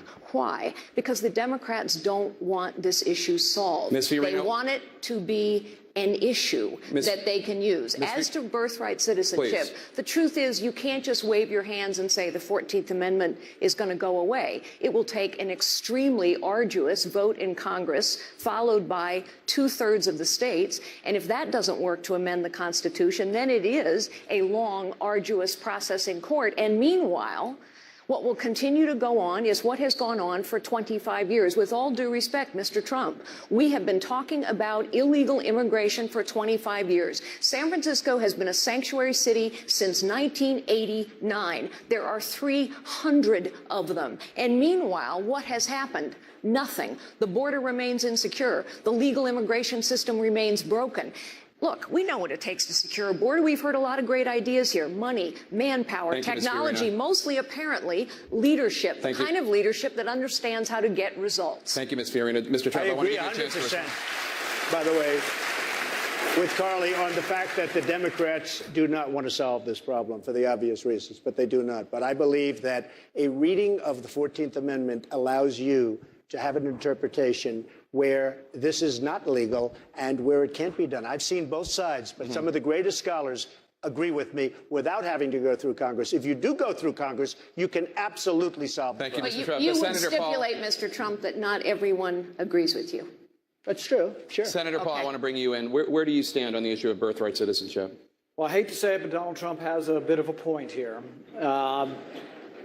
The case that was decided around 1900 was people had a green card, were here legally, and they said that their children were citizens. There's never been a direct Supreme Court case on people who are here illegally, whether or not their kids are citizens. So it hasn't really been completely adjudicated. The 14th Amendment says that those who are here and under the jurisdiction. The original author of the 14th Amendment said on the Senate floor that this was applying to slaves and did not specifically apply to others. All right, Senator Paul, thank you so much. Let's turn to a new topic. We've received a lot of questions on social media about the economy and about jobs. We have two CEOs on stage right now. Ms. Fiorina, you were CEO of Hewlett-Packard. Donald Trump says you, quote, ran HP into the ground. You laid off tens of thousands of people. You got viciously fired. For voters looking to somebody with private sector experience to create American jobs, why should they pick you and not Donald Trump? I led Hewlett-Packard through a very difficult time, the worst technology recession in 25 years. The NASDAQ stock index fell 80%. It took 15 years for the stock index to recover. We had very strong competitors who literally went out of business and lost all of their jobs in the process. Despite those difficult times, we doubled the size of the company. We quadrupled its top-line growth rate. We quadrupled its cash flow. We tripled its rate of innovation. Yes, we had to make tough choices. And in doing so, we saved 80,000 jobs, went on to grow to 160,000 jobs, and now Hewlett-Packard is almost 300,000 jobs. We went from lagging behind to leading in every product category and every market segment. We must lead in this nation again, and some tough calls are going to be required. But as for the firing, I have been very honest about this from the day it happened. When you challenge the status quo, you make enemies. I made a few. Steve Jobs told me that when he called me the day I was fired to say, hey, been there, done that twice. It's also true that the man that led my firing, Tom Perkins, just took out a full-page ad in the New New York Times to say he was wrong, I was right, I was a terrific CEO, the board was dysfunctional, and he thinks I will make a magnificent president of the United States. Well, Mr. Trump, why would you be better at creating jobs than Carly Fiorina? Well, let me just explain. The head of the Yale Business School, Jeffrey Sonnenfeld, wrote a paper recently, one of the worst tenures for a CEO that he has ever seen, ranked one of the top 20 in the history of business. The company is a disaster and continues to be a disaster. They still haven't recovered. In fact, today on the front page of the Wall Street Journal, they fired another 25 or 30,000 people, saying we still haven't recovered from the catastrophe. When Carly says the revenues went up, that's because she bought Compaq. It was a terrible deal, and it really led to the destruction of the company. Now, one other company before that was Lucent. Carly was at Lucent before that. And Lucent turned out to be a catastrophe also. So I only say this. She can't run any of my companies. That I can tell you. Ms. Fiorina, I want to give you a chance to respond. Jeffrey Sonnenfeld is a well-known Clintonite and honestly had it out for me from the moment that I arrived at Hewlett-Packard. But honestly, Mr. Trump, I find it quite rich that you would talk about this. You know, there are a lot of us Americans who believe that we are going to have trouble someday paying back the interest on our debt, because politicians have run up mountains of debt using other people's money. That is, in fact, precisely the way you ran your casinos. You ran up mountains of debt as well as losses using other people's money, and you were forced to file for bankruptcy not once, I never filed not for twice, bankruptcy. 4 times, a record 4 times. Why should we trust you to manage the finances of this nation any differently than you manage the finances of your casinos? Carly, Mr. Trump. I made over $10 billion. I had a casino company. Caesars just filed for bankruptcy. Chris will tell you, it's not Chris's fault either. But almost everybody in Atlantic City is either in trouble or filed for maybe I'll blame Chris. Well, but Atlantic City is also a disaster. Wait a minute, Carly. Wait, I'll let you speak. Atlantic City is a disaster, and I did great in Atlantic City. I knew when to get out. My timing was great, and I got a lot of credit for it. Many of the great business people that you know, and Carl Icahn's going to work with me on making great deals for this country, but whether it's Carl or so many others that we read about all the time, they have used the laws of the land, which are the best. Thank you, Mr. Trump. Governor Christie's name has been invoked. I'd like to give him the 30-second opportunity. Listen, while I'm as entertained as anyone by this personal back and forth about the history of Donald and Carly's career, for the 55-year-old construction worker out in that audience tonight who doesn't have a job, who can't fund his child's education, I got to tell you the truth. They could care less about your careers. They care about theirs. Let's start talking about that on this stage and stop playing the games. John, I'm not done yet, John. A track record of leadership is not a game. It is the issue in this election. Carly, listen, you can interrupt everybody else on the stage. You got to interrupt me. Okay? The fact is that we don't want to hear about your careers, back and forth and volleying back and forth about who did well and who did poorly. You're both successful people. Congratulations. You know who's not successful? The middle class in this country who's getting plowed over by Barack Obama and Hillary Clinton. Let's start talking about those issues tonight and stop this childish back and forth between the two of you. Ms. Fiorina, I want to give you... Governor Kasich, I'm coming to you next, but Ms. Fiorina's name was mentioned, and I have to give her the opportunity to respond if she wants it. Well, I thought we had been hearing quite a bit about Governor Christie's record as governor. Actually, I think track records are very important. I completely agree that what's at stake here is the future of this nation and the future of every American. But I do think that a track record of leadership is vital, because in the end, this election is about leadership. And let's talk about what leadership is. It's not about braggadocio. It is about challenging the status quo, solving problems, producing results. And the highest calling of leadership is to unlock potential in others. Thank you. Problems have festered in Washington for too long, and the potential of this nation is being crushed. Thank you, Ms. Fiorina. Governor Kasich, I want to come to you. I'm coming to you. I'm coming to you. Let me ask the question. You can use it the time however you want. Okay, Jay. Donald Trump says that the hedge fund guys are getting away with murder by paying a lower tax rate. He wants to raise the taxes of hedge fund managers, as does Governor Bush. Do you agree? I don't at this point in terms of changing the incentives for investment and risk-taking. But let's just stop for a second. There's one person on this stage that does have a record, I'm the only person on the stage and one of the few people in this country that led the effort as the chief architect of the last time we balanced the federal budget. We also cut taxes.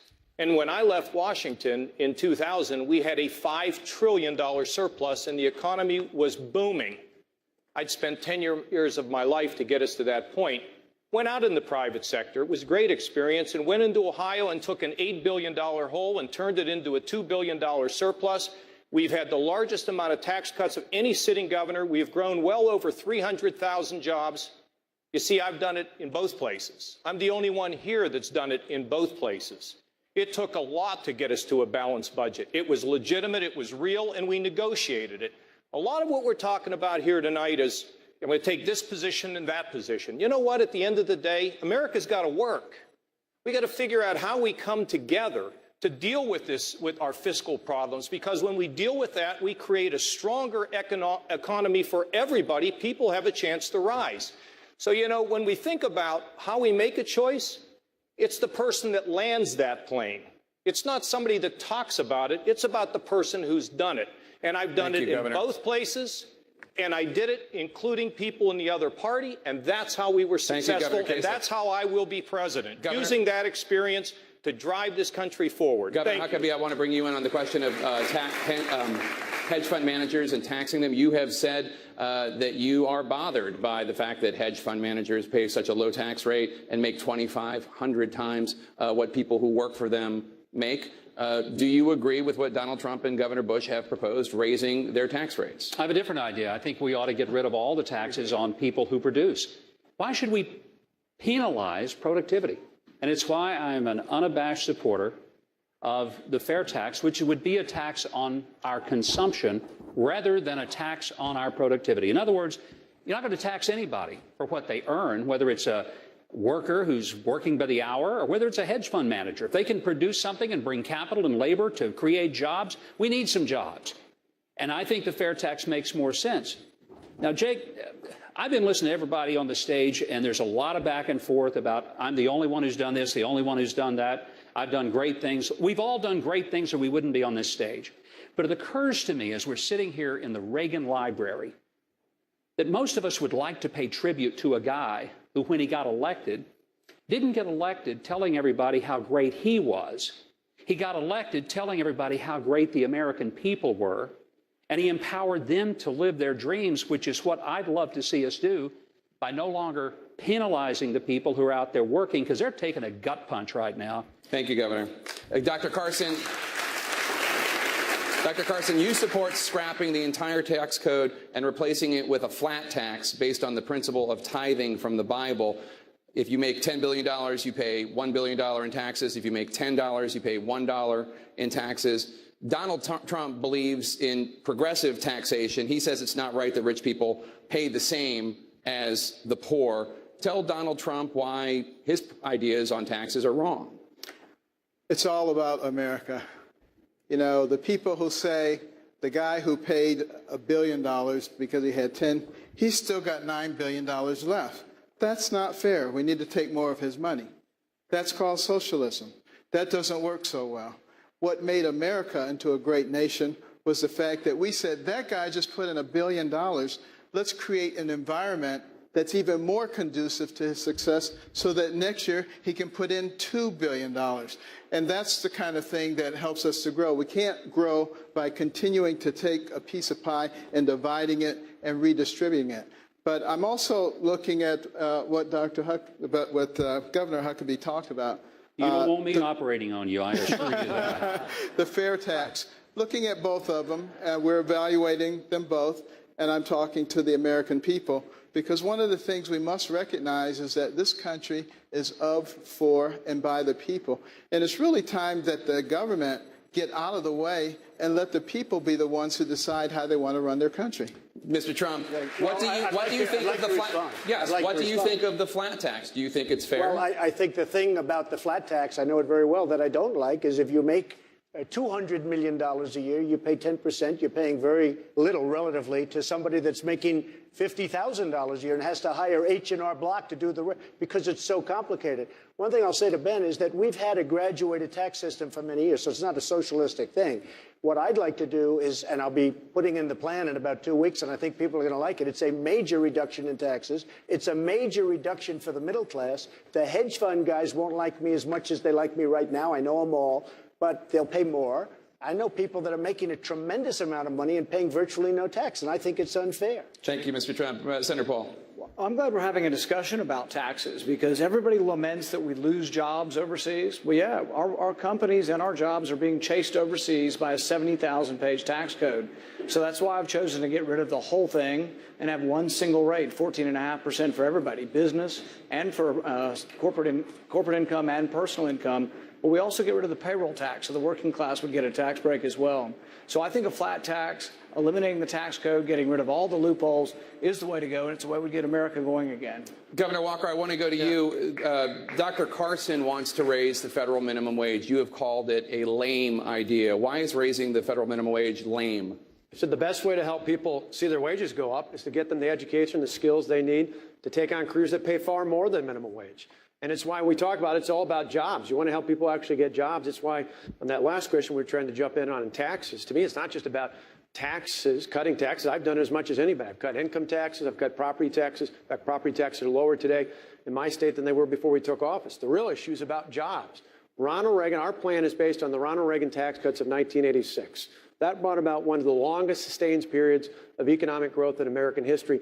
All the things we should be talking about tonight are about how do we create jobs, helping people get the skills and the education and qualifications they need to succeed. That's the way you help people create jobs. It's part of our larger plan to reform the tax code, to cut taxes, to put in place an education system that gives people the skills and education that they need, to put in place an all-the-above energy policy. But you start on day one with repealing Obamacare. I'm the only one on this stage who's actually got a plan, introduced an actual plan to repeal Obamacare on day one. I'll send a bill up to Congress and to make sure they actually enact it. I'm going to sign an order that makes the Congress live by the same rules as everybody else. Thank you, Governor. That will ensure they repeal Dr. Obamacare. Carson, Governor Walker didn't really answer the question, but I'll let you respond. He called raising the federal minimum wage lame. What do you think of that? Well, first of all, let me say what I actually said about raising the minimum wage. I was asked, should it be raised? I said, probably or possibly. But what I added, which I think is the most important thing, is I said we need to get both sides of this issue to sit down and talk about it, negotiate a reasonable minimum wage, and index that so that we never have to have this conversation again in the history of America. I think we also have to have two minimum wages, a starter and a sustaining, because how are young people ever going to get a job if you have such a high minimum wage that it makes it impractical to hire them? Thank you, Dr. Carson. I want to now turn to Hugh. I want to turn to Hugh. That issue, because you said I did answer, and I did. I said, to me, I think the real focus shouldn't be, Hillary Clinton talks about the minimum wage. That's her answer to grow the economy. The answer is to get people the skills and the education so they make far more than minimum wage. I don't want to argue about how low things are going to be. I want to talk about how do we lift everyone up in America. That's what Reagan talked about. It wasn't how bad things were. It was how to make it better for everyone. That's what we've done in Wisconsin. That's exactly what we do. Let me bring in our partner from Salem Radio Network, Hugh Hewitt. I'd like to talk about winning, because I think all of you are more qualified than former Secretary of State Clinton, and as were the people in the first debate. But there are different styles. And Carly Fiorina, Governor Kasich, you are conveniently located next to each other, and you have different styles. Governor Kasich, you've been on my show a lot. You refuse to attack Hillary Clinton. You just don't want to go there. You want to do the Up With People, Go Ohio campaign, and I like that. Carly Fiorina, I don't have to bring up the Secretary of State. You bring her up sua sponte.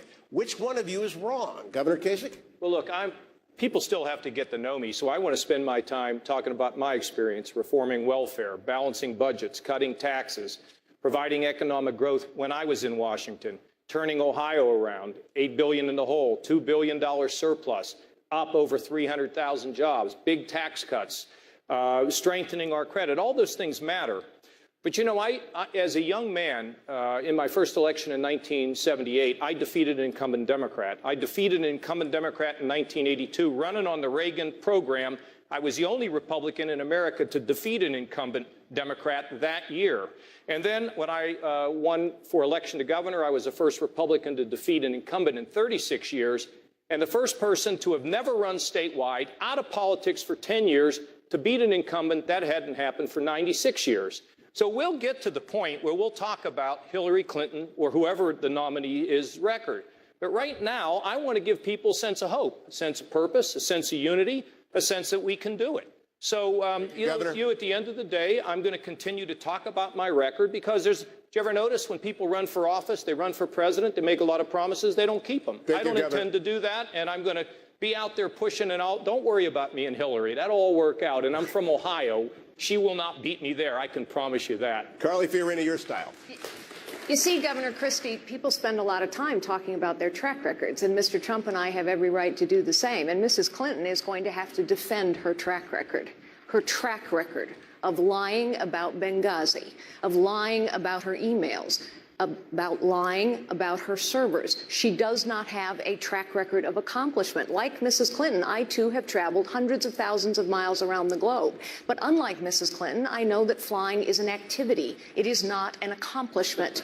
Mrs. Clinton, if you want to stump a Democrat, ask them to name an accomplishment of Mrs. Clinton's. Thank you, Ms. Fiorina. Governor Christie, your name was mentioned. I want to give you a chance to respond. Listen, Hugh, it's an important point. And the question is, who's going to prosecute Hillary Clinton? The Obama White House seems to have no interest. The Justice Department seems to have no interest. I think it's time to put a former federal prosecutor on the same stage with Hillary Clinton, and I will prosecute her during those debates on that stage for the record that we're talking about here. The fact that she had a private email server in her basement using national security secrets running through it could have been hacked by the Russians, the Chinese, or two 18-year-olds on a toot wanting to have some fun. No one's answering that question from the Hillary Clinton camp. You know why? Because she knows she's wrong, and she cannot look in the mirror at herself, and she cannot tell the American people the truth. Thank you, Governor Christie. There is a whole lot more coming up ahead. A world of trouble. The challenge is that one of these candidates may face in the Oval Office and how he or she will handle it. Stay with us. Welcome back to CNN's Republican presidential debate. Let's turn to some issues now in foreign policy. Mr. Trump, Senator Rubio said it was, quote, very concerning to him that in a recent interview you didn't seem to know the details about some of the enemies the U.S. faces. Rubio said, if you don't know the answers to those questions, you will not be able to serve as commander-in-chief. Please respond to Senator Rubio. Well, I heard Hugh Hewitt, a nice man. He apologized because he actually said that we had a misunderstanding, and he said today that Donald Trump is maybe the best interview there is anywhere that he's ever done. Now, unless he was just saying that on CNN to be nice, but he did say that. Oh, you're the best interview in America. And we had a legitimate misunderstanding in terms of his pronunciation of a word, but I would say just, well, I think it was. And he actually said that. Did you say that? And so radio makes an interesting thing. Okay, so I will say this, though. You was giving me name after name, Arab name, and there are few people anywhere that would have known those names. I think he was reading them off a sheet. And frankly, I will have, and I told him, I will have the finest team that anybody's put together, and we will solve a lot of problems. You know, right now, they know a lot, and look at what's happening. The world is blowing up around us. We will have great teams and great people. Senator I hope Rubio? that answers your question. I mean, you are in the Senate, but I hope that answers your question. Well, it does, but then it's the following way. This is an important question. I think if you're running for president, these are important issues, because look around the world today. There is a lunatic in North Korea with dozens of nuclear weapons and a long-range rocket that can already hit the very place in which we stand tonight. The Chinese are rapidly expanding their military. They hack into our computers. They're building artificial islands in the South China Sea, the most important shipping lane in the world. A gangster in Moscow is not just threatening Europe, he's threatening to destroy and divide NATO. You have radical jihadists in dozens of countries across multiple continents, and they even recruit Americans using social media to try to attack us here at home. And now we've got this horrible deal with Iran where a radical Shia cleric with an apocalyptic vision of the future is also guaranteed to one day possess nuclear weapons and also a long-range rocket that can hit the United States. These are extraordinarily dangerous times that we live in. And the next president of the United States better be someone that understands these issues and has good judgment about them. Because the number one issue that a president will ever confront, and the most important obligation that the federal government has, is to keep this nation safe. And today, we are not doing that. We are eviscerating our military, and we have a president that is more respectful to the Ayatollah in Iran than he is to the Prime Minister of Israel.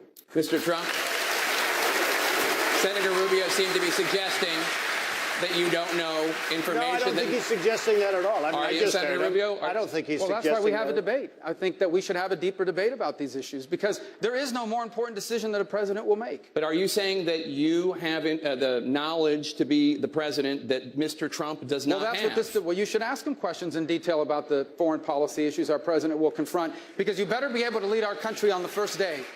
Not 6 months from now, not a year from now. On the first day in office, our president could very well confront a national security crisis. You can't predict it. Sometimes you cannot control it. And it is the federal government does all kinds of things it's not supposed to be doing. It regulates bathrooms. It regulates schools that belong to local communities. But the one thing that the federal government must do, the one thing that only the federal government can do, is keep us safe. And a president better be up to date on those issues on his first day in office, or on her first day in office. Mr. Trump.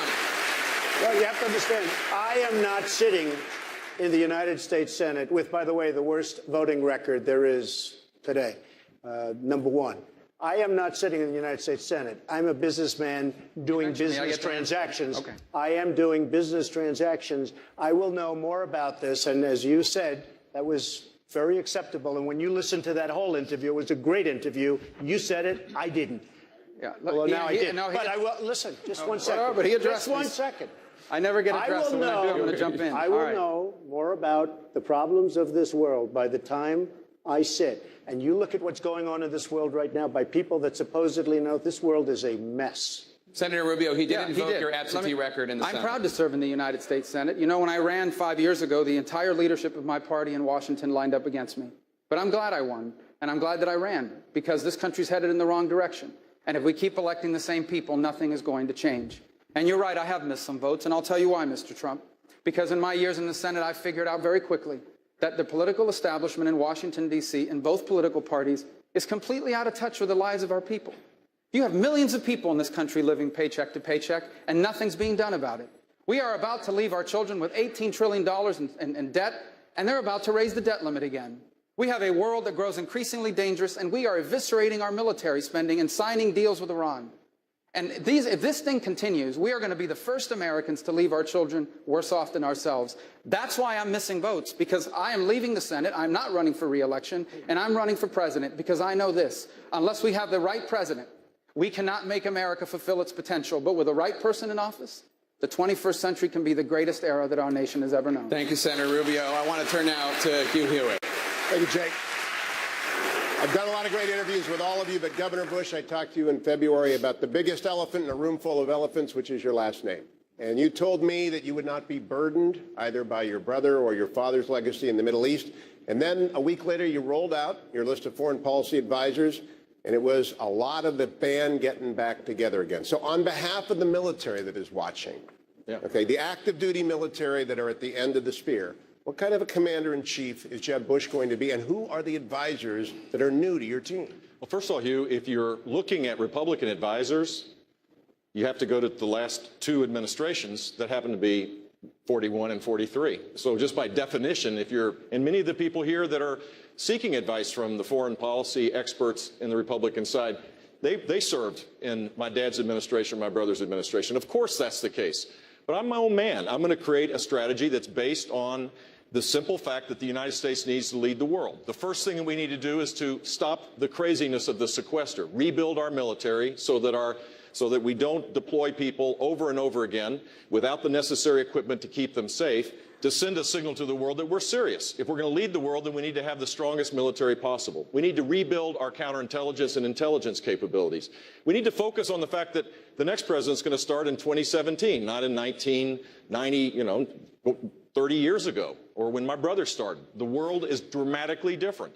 And I believe that we need to restore America's presence and leadership in the world. Name a country where our relationship is better today than it was the day that Barack Obama got elected president. Under Hillary Clinton and Barack Obama, we have seen a weakness that now creates huge problems for the next president of the United States. So I'll have a team that will be following the doctrine that I set up, and it'll be peace through strength. We're sitting here in this library, which is a wonderful place to talk about this, because that's exactly what happened in the 1980s, and the world was a lot safer because of the leadership of Ronald Reagan and Mr. Trump, I want to ask you a question, though. You've promised us great leaders, and I believe that. But Jeb Bush has laid out 20 different people that have experience around the world. There are 190 countries. You can't run the world by yourself. When are we going to get some names on your military and your foreign policy advisors? And I'm meeting with people that are terrific people, but I have to say something because it's about judgment. I am the only person on this dais, the only person that fought very, very hard against us, and I wasn't a sitting politician, going into Iraq. Because they said going into Iraq, that was in 2003, you can check it out, I'll give you 25 different stories. In fact, a delegation was sent to my office to see me because I was so vocal about it. I'm a very militaristic person, but you have to know when to use the military. I'm the only person up here that fought against going into Iraq. Hugh, can I make a response to that? Just excuse me 1 second, Can I make if you a don't mind, response to that? You know, you are on last, you do have your 1%. I would like, and I think it's very important, I think it's important because it's about judgment. It's about judgment. I didn't want to go into Iraq, and I fought it because what I said to you, was you're going to destabilize the Middle East, and that's what happened. So he's referred to me no, in the his first remarks. chance, May I make a response? right after me, Go ahead, I'll yield the floor. What do you guys say in the Senate when you're talking and debating? Absolutely. Go ahead. Here's the fact. When Donald Trump talks about judgment, what was his position on who would have been the best negotiator to deal with Iran? It wasn't a Republican. It was Hillary Clinton. That's what you believe. I mean, the lack of judgment and the lack of understanding about how the world works is really dangerous in this kind of time that we're saying. So is that the judgment that you bring to the table, that Hillary Clinton is a great negotiator, that she could bring about a better deal with Iran? And your brother's administration gave us Barack Obama because it was such a disaster those last 3 months that Abraham Lincoln couldn't have been elected. You know what? As it relates to my brother, there's one thing I know for sure. He kept us safe. I don't know if you remember, Donald. You remember the rubble?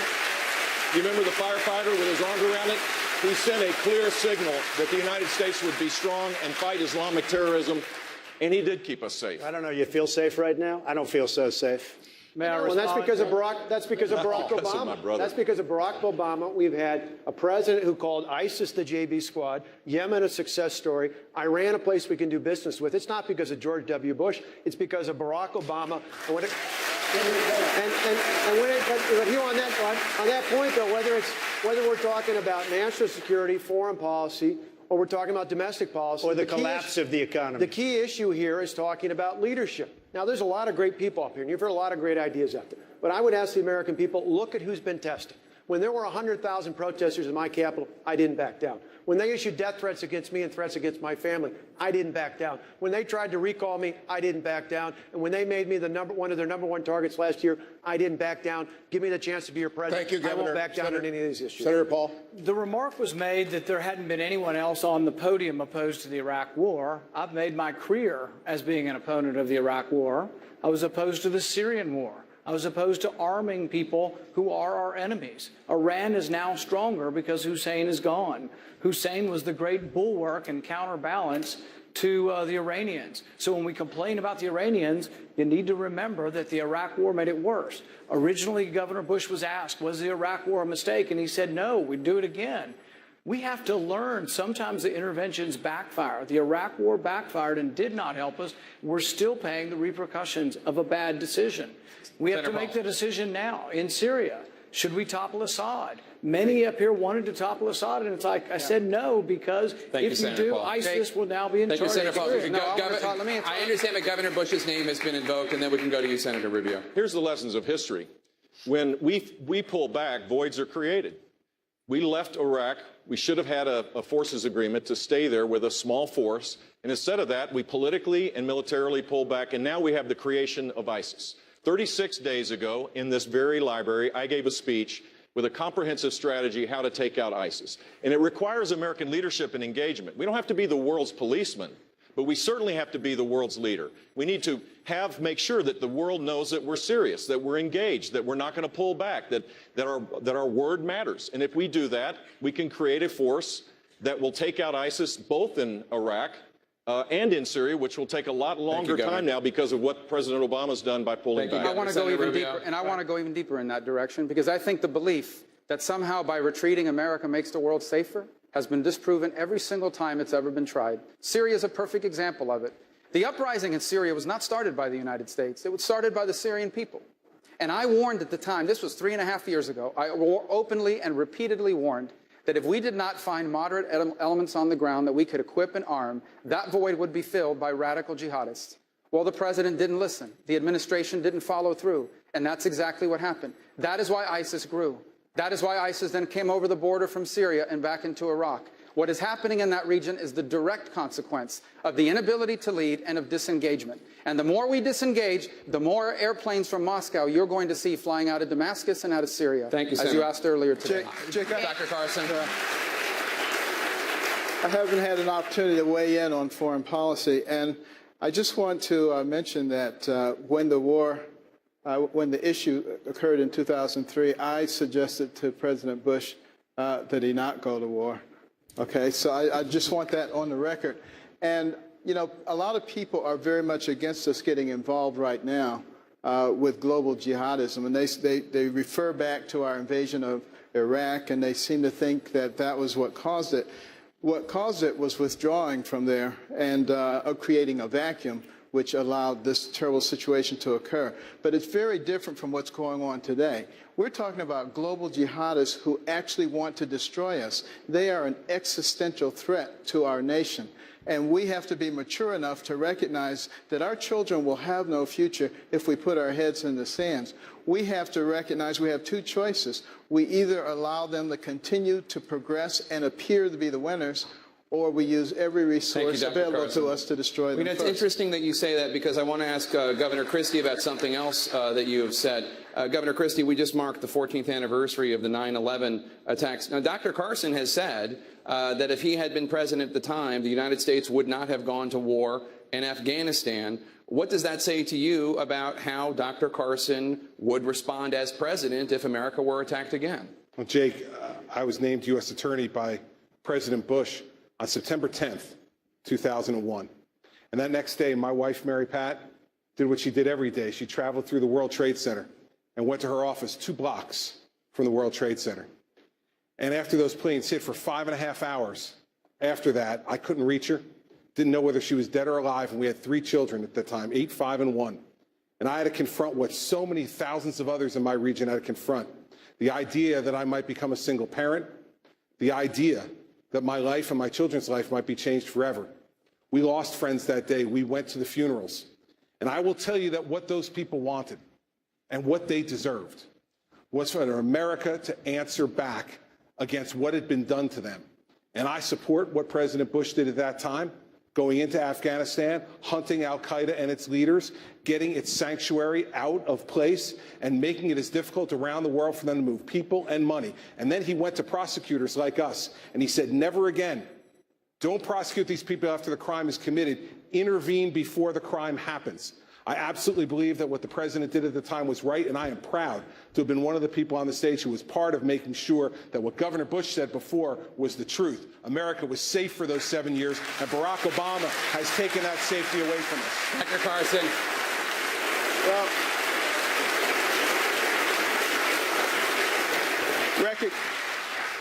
recognize that, you know, President George W. Bush was a great friend of ours, and we spent many wonderful days at the White House. I haven't been there in the last 7 years. I'd probably have to have a food tester. But at any rate, you know, I didn't suggest that nothing be done. What I suggested to President Bush is to be Kennedy-esque in the sense that when the Russians got ahead of us in the space race, what we did is use the bully pulpit to galvanize everybody, business, industry, academia, behind a national goal to put a man on the moon and bring him back safely. I said, you can do the same kind of thing. Declare that within 5 to 10 years we will become petroleum independent. The moderate Arab states would have been so concerned about that, they would have turned over Osama bin Laden and anybody else you wanted on a silver platter within 2 weeks. There are smart ways to do things, and there are muscular ways to do things, and sometimes you have to look at both of those to come up with the right solution. Jake, I don't want to say this, Jake. is that while that may have been a fine idea that Dr. Carson had, these people were out to kill us. I stood in that region with my family, and every time a plane went overhead in the weeks after that, people's heads jerked to the sky because they thought it was happening again. You do not need to go through subtle diplomacy at that point. That can be handled later on. What you need is a strong American leader who will take the steps that are necessary to protect our nation. That's what I would do as Commander-in-Chief in this circumstance, and that's what President George W. Bush did in 2001. Dr. Carson. I have no argument with having a strong leader and to be aggressive where aggression is needed, but it's not needed in every circumstance. There is a time when you can use your intellect to come up with other ways to do things, and I think that's what we have to start thinking about. There is no question that a lot of these problems that we have been talking about in terms of the international situation is because we are weak. It's because our Navy is so small. It's because our Air Force is incapable of doing the same things that it did a few years ago. It's because our Marine Corps is not ready to be deployed. There are a lot of problems that are going on, and we need to solve those problems. We need to build up our Radical military. terrorism cannot be solved by intellect. It cannot. They require, what they need is they need an operating space. That's what Afghanistan was for al-Qaeda. It was a vacuum that they filled, and they created an operating space. That's why they had to be drawn out of there. That's why they had to be destroyed. It is the reason why ISIS has now grown as well. We allowed a vacuum to emerge in Syria. They used it as an operating space to grow. And today, they're not just in Iraq and Syria anymore. They're now in Libya conducting operations in the Sinai. They're now in Afghanistan trying to supplant the Taliban as the most powerful radical jihadist group on the ground there as well. You cannot allow radical jihadists to have an operating safe haven anywhere in the world. Governor Huckabee. Just today, there was a new report that 50 different intelligence analysts have said that what they sent up the ladder was doctored by senior officials so that they could give some happy talk to the situation that we face. I love the idea of a good intellectual capacity to deal with our enemies, but the fact is, if you don't have good intelligence that's reliable and that's honest, you're not going to have good intelligence, and you cannot make good decisions. The next president is primarily elected not just to know things, but to know what to do with the things that he knows. And the most dangerous person in any room is the person who doesn't know what he doesn't know. Thank you, and Governor. The reason Barack Obama has been dangerous to this country, and we'd better elect someone who has had some executive experience, is because we cannot afford another 8 years having a person in the office who doesn't know what he does not know. Thank you, Governor. I want to turn to ISIS. Governor Walker. We just spent the last 10 minutes. Governor Walker, there is a big debate right now. We've been talking about ISIS here and there about this in this discussion. There's a big debate right now about whether or not to send more U.S. troops to fight ISIS in Iraq and Syria. In the first debate earlier this evening, Senator Lindsey Graham argued that candidates are only serious about fighting ISIS if they are willing to send 10,000 U.S. troops to Iraq, 10,000 U.S. troops as part of a coalition to Syria. Governor Walker, you just told me a few days ago that the 3,000 U.S. troops there right now are enough as long as the rules of engagement are changed. What do you know that Senator Graham doesn't know? No, to be clear, what I said the other day was that we need to lift the political restrictions that are already in play. Barack Obama's administration has put political restrictions on the military personnel already in Iraq. We need to lift those, and then we need to listen to our military experts, not the political forces in the White House, but our military experts about how many more we send in. And we certainly shouldn't have a commander-in-chief who sends a message to our adversaries as to how far we're going to go and how far we're willing to fight. So I'm not putting a troop number on. What I'm saying is lift the political restrictions. When you do that, you empower our military personnel already there to work with the Kurd and the Sunni allies to reclaim the territory taken by ISIS, and to do so in a way that allows that ISIS doesn't go back in Syria, as we were just talking about here. That is the fundamental problem going forward. We have a president, and Hillary Clinton, who was a part of this, by the way, who has made political decisions for our men and women in uniform. I want the men and women at home to know, if I am commander-in-chief, I will only send you into harm's way when our national security is at risk. And if we do, you know you'll have our full support the support of the American people, and you'll have a clear path for victory. Thank you, Governor. Senator Paul, I want to go to you because you have said that the boots on the ground to fight ISIS need to be Arab boots. We just learned today that despite the Obama administration spending $500 million to help create those Arab boots, there are only 4 or 5 U.S. trained fighters in Syria fighting ISIS. What does that say to you about the effectiveness of the idea of the boots on the ground need to be Arab boots? If you want boots on the ground and you want them to be our sons and daughters, you got 14 other choices. There will always be a Bush or Clinton for you if you want to go back to war in Iraq. But the thing is, the first war was a mistake, and I'm not sending our sons and our daughters back to Iraq. The war didn't work. We can amplify those who live there. The Kurds deserve to be armed, and I'll arm them. We can use our Air Force to amplify the forces there, but the boots on the ground need to be the people who live there. My goodness, I'm still upset with the Saudi Arabians for everything they do over there. They've funded the arms that went to the jihadists. They're not accepting any of the people, any of the migrants that have been the refugees that are being pushed out of Syria. Saudi Arabia is not accepting one. Why are we always the world's patsies that we have to go over there and fight their wars for them? They need to fight their wars. We need to defend American interests, but it's not in America's national security interest to have another war in Iraq. We're going to turn to some domestic issues now. I want to bring in my colleague, Dana Bash. Can I just make one point on this whole military discussion? I called for boots on the ground many months ago in a coalition with our friends who share our interests. You know, you win a battle with the military. And when we go somewhere, we need to be mobile and lethal. We need to take care of business, and we need to come home. But we face also a bigger war, and you win the bigger war with a battle of ideas. You wonder why young people and educated people, rich people, schooled people have tried to join ISIS. Western civilization, all of us need to wake up to the fact that those murderers and rapists need to be called out, and in Western civilization, we need to make it clear that our faith in the Jewish and Christian principles force us to live a life bigger than ourselves, to be sinners in justice, so that we can battle the radicals, call them out for what they are, and make sure that all of our people feel fulfilled in living in Western civilization. This is a giant battle in the world today. Since everyone has gotten to weigh in on this military issue, I'd like to be able to do the same. We have spent probably 12 minutes talking about the past. Let's talk about the future. We need the strongest military on the face of the planet, and everyone has to know it. And specifically what that means is we need about 50 Army brigades. We need about 36 Marine battalions. We need somewhere between 300 and 350 naval ships. We need to upgrade every leg of the nuclear triad. We need to reform the Department of Defense. We need as well to invest in our military technology. We're going to turn to domestic issues now and we need to care for our veterans, so 307,000 of them aren't dying waiting for health care. Thank you. Dana Bash. Governor Bush, let's talk about an issue that's very important to Republican voters, and that's the Supreme Court. After Chief Justice John Roberts voted to uphold Obamacare twice, Senator Cruz criticized your brother for appointing John Roberts to the Supreme Court. Looking back on it, did your brother make a mistake? Well, I'm surprised Senator Cruz would say that, since he was a strong supporter of John Roberts at the time.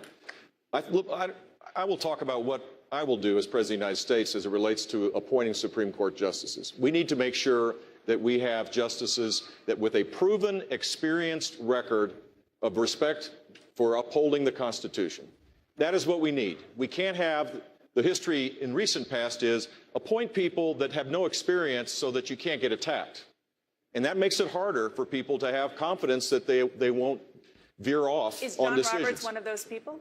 John Roberts has made some really good decisions, for sure, but he did not have a proven, extensive record that would have made clarity the important thing. And that's what we need to do. And I'm willing to fight for those nominees to make sure that they get passed.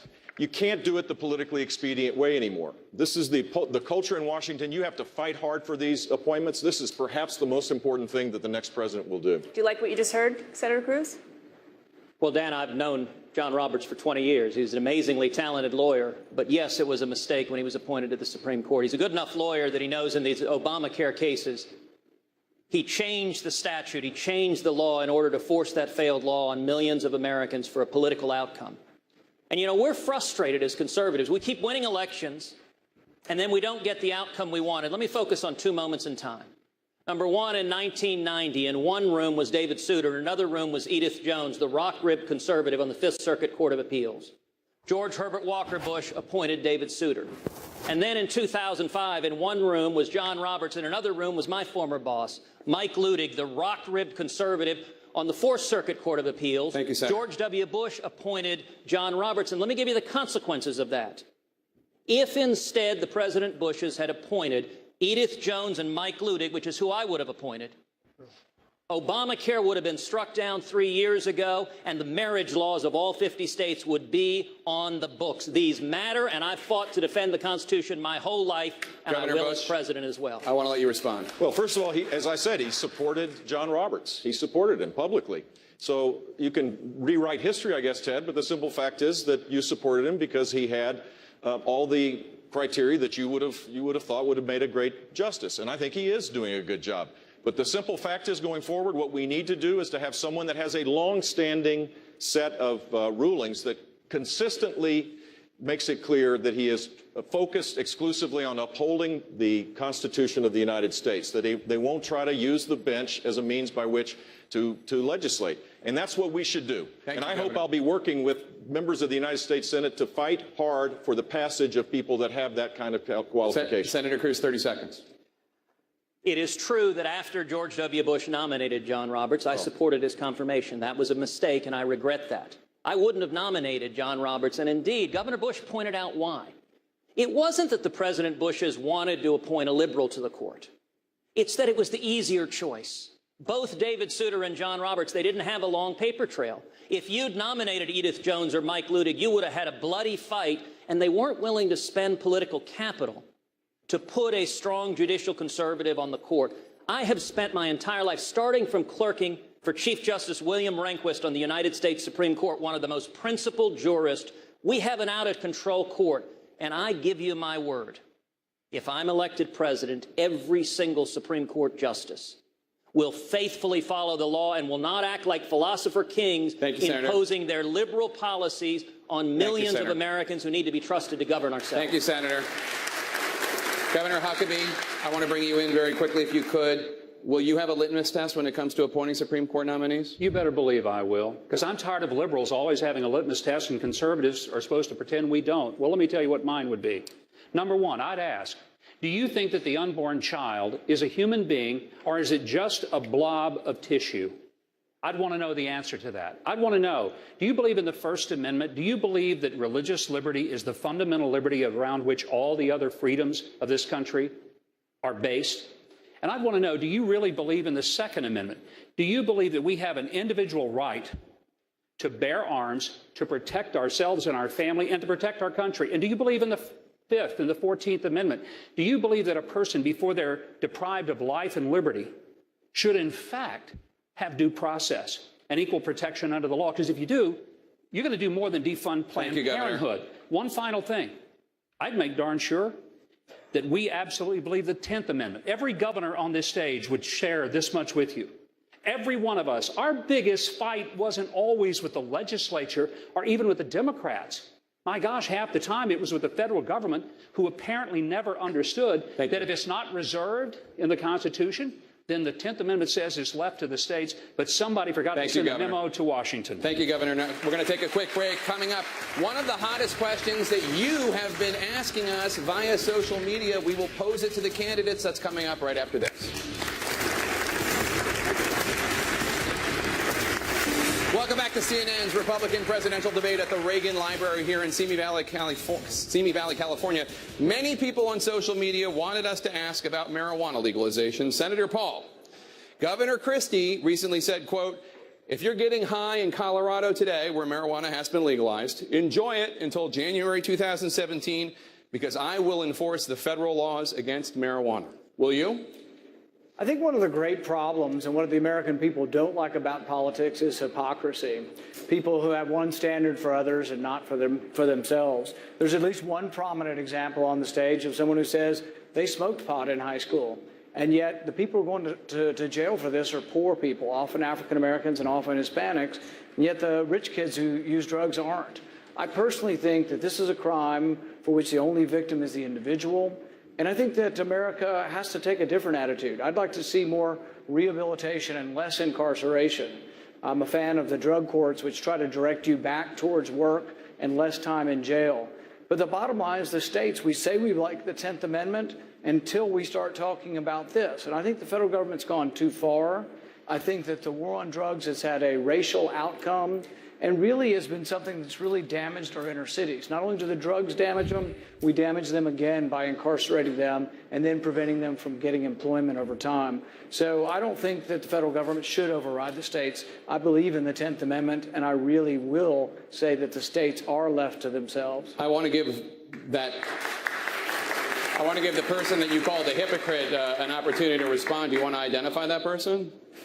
Well, I think if we left it open, we could see how many people smoked pot in high school.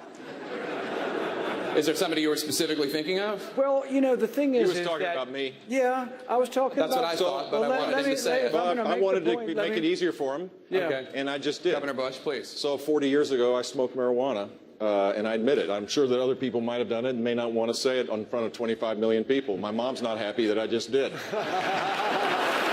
That's true. But here's the deal. Here's the deal. We have a serious epidemic of drugs that goes way beyond marijuana. What goes on in Colorado, as far as I'm concerned, that should be a state decision. But if you look at the problem of drugs in this society today, it's a serious problem. Rand, you know this because you're campaigning in New Hampshire like all of us, and you see the epidemic of heroin, the overdoses of heroin that's taking place. People's families are being torn apart. It is appropriate for the government to play a consistent role to be able to provide more treatment, more prevention. We're the state that has the most drug courts across every circuit. In Florida, there are drug courts to give people a second chance. That's the best way to do this. But let me respond. The thing is that in Florida, Governor Bush campaigned against medical marijuana. That means that a small child like Morgan Hintz that has 500 seizures a day, is failing on 9 traditional medications, is not allowed to use cannabis oil, and that if they attempt to do that in Florida, they will take the child away. They will put the parents in jail. And that's what that means. If you're against allowing people to use medical marijuana, you'll actually put them in jail. Right, and actually, under the current circumstances, kids who had privilege like you do don't go to jail, but the poor kids in our inner cities go to jail. I don't think that's fair, and I think that we need to acknowledge it, and it is hypocritical to still want to put poor people in jail. I don't want to put poor people in jail, Rand. Well, here's the deal. You oppose medical marijuana? No, I did not oppose when the legislature passed the bill to deal with that very issue. That's the way to solve this problem. Medical marijuana on the ballot was opened up. There's a huge loophole. It was the first step towards getting to a Colorado place. And as a citizen of Florida, I voted no. But that means you'll put people in jail. I want to go right now. I want to go right now. May I just say, you brought my issue up. That's true. Go ahead, Christine, please. You know, I enjoyed the interplay. Thank you, gentlemen. I just say this. You know, first off, New Jersey is the first state in the nation that now says if you are a nonviolent, non-dealing drug user, that you don't go to jail for your first offense. You go to mandatory treatment. You see, as Jake, I'm pro-life. And I think you need to be pro-life for more than just the time in the womb. It gets a lot tougher when they get out of the womb. And when they're the 16-year-old drug addict on the floor of the county lockup, that life is just as precious as the life in the womb. And so that's why I'm for rehabilitation, why I think the war on drugs has been a failure. But I'll end with this. That doesn't mean we should be legalizing gateway drugs. And if Senator Paul thinks that the only victim is the person, look at the decrease in productivity. Look at the way people get used and move on to other drugs when they use marijuana as a gateway drug. It's not them that are the only victims. Their families are the victims too. Their children are the victims too. And their employers are the victims also. And that's why I'll enforce the federal law, while you can still put an emphasis on rehabilitation, which we've done in New Jersey. Yeah, you may respond, and then I'll bring in you, Ms. Fiorina. Understand what they're saying. If they're going to say we are going to enforce the federal law against what the state law is, they aren't really believing in the 10th Amendment. Governor Christie would go into Colorado, and if you're breaking any federal law on marijuana, even though the state law allows it, he would put you in jail. If a young mother is trying to give her child cannabis oil for medical marijuana for seizure treatment, he would put her in jail if it violates federal law. I would let Colorado do what the 10th Amendment says. This power, we were never intended to have crime dealing at the federal level. Crime was supposed to be left to the states. Colorado's made their decision, and I don't want the federal government interfering and putting moms in jail who are simply trying to get medicine for their kid. And Senator Paul knows that that's simply not the truth. In New Jersey, we have medical marijuana laws, which I've supported and implemented. This is not medical marijuana. This goes a much further step beyond. This is recreational use of marijuana. This is much different. And so while he'd like to use a sympathetic story to back up his point, it doesn't work. I'm not against medical marijuana. We do it in New Jersey. But I am against the recreational use of marijuana. If he wants to change the federal law, get Congress to pass the law to change it and get a president to sign it. May I respond? Yes, Senator Paul. Here's the thing is he doesn't want to make it about medical marijuana, but what if New Jersey's medical marijuana contradicts the federal law? He's saying he will send the federal government in and he will enforce the federal law. That's not consistent with the 10th Amendment. It's not consistent with states' rights, and it's not consistent with a conservative vision for the country. I don't think we should be sending the federal police in to arrest a mother and separate them from their child for giving a medicine to their child for seizures. And Jake, I want to bring in Ms. Fiorina. I want to bring in Ms. Fiorina on this issue. I very much hope that I am the only person on this stage who can say this, but I know there are millions of Americans out there who will say the same thing.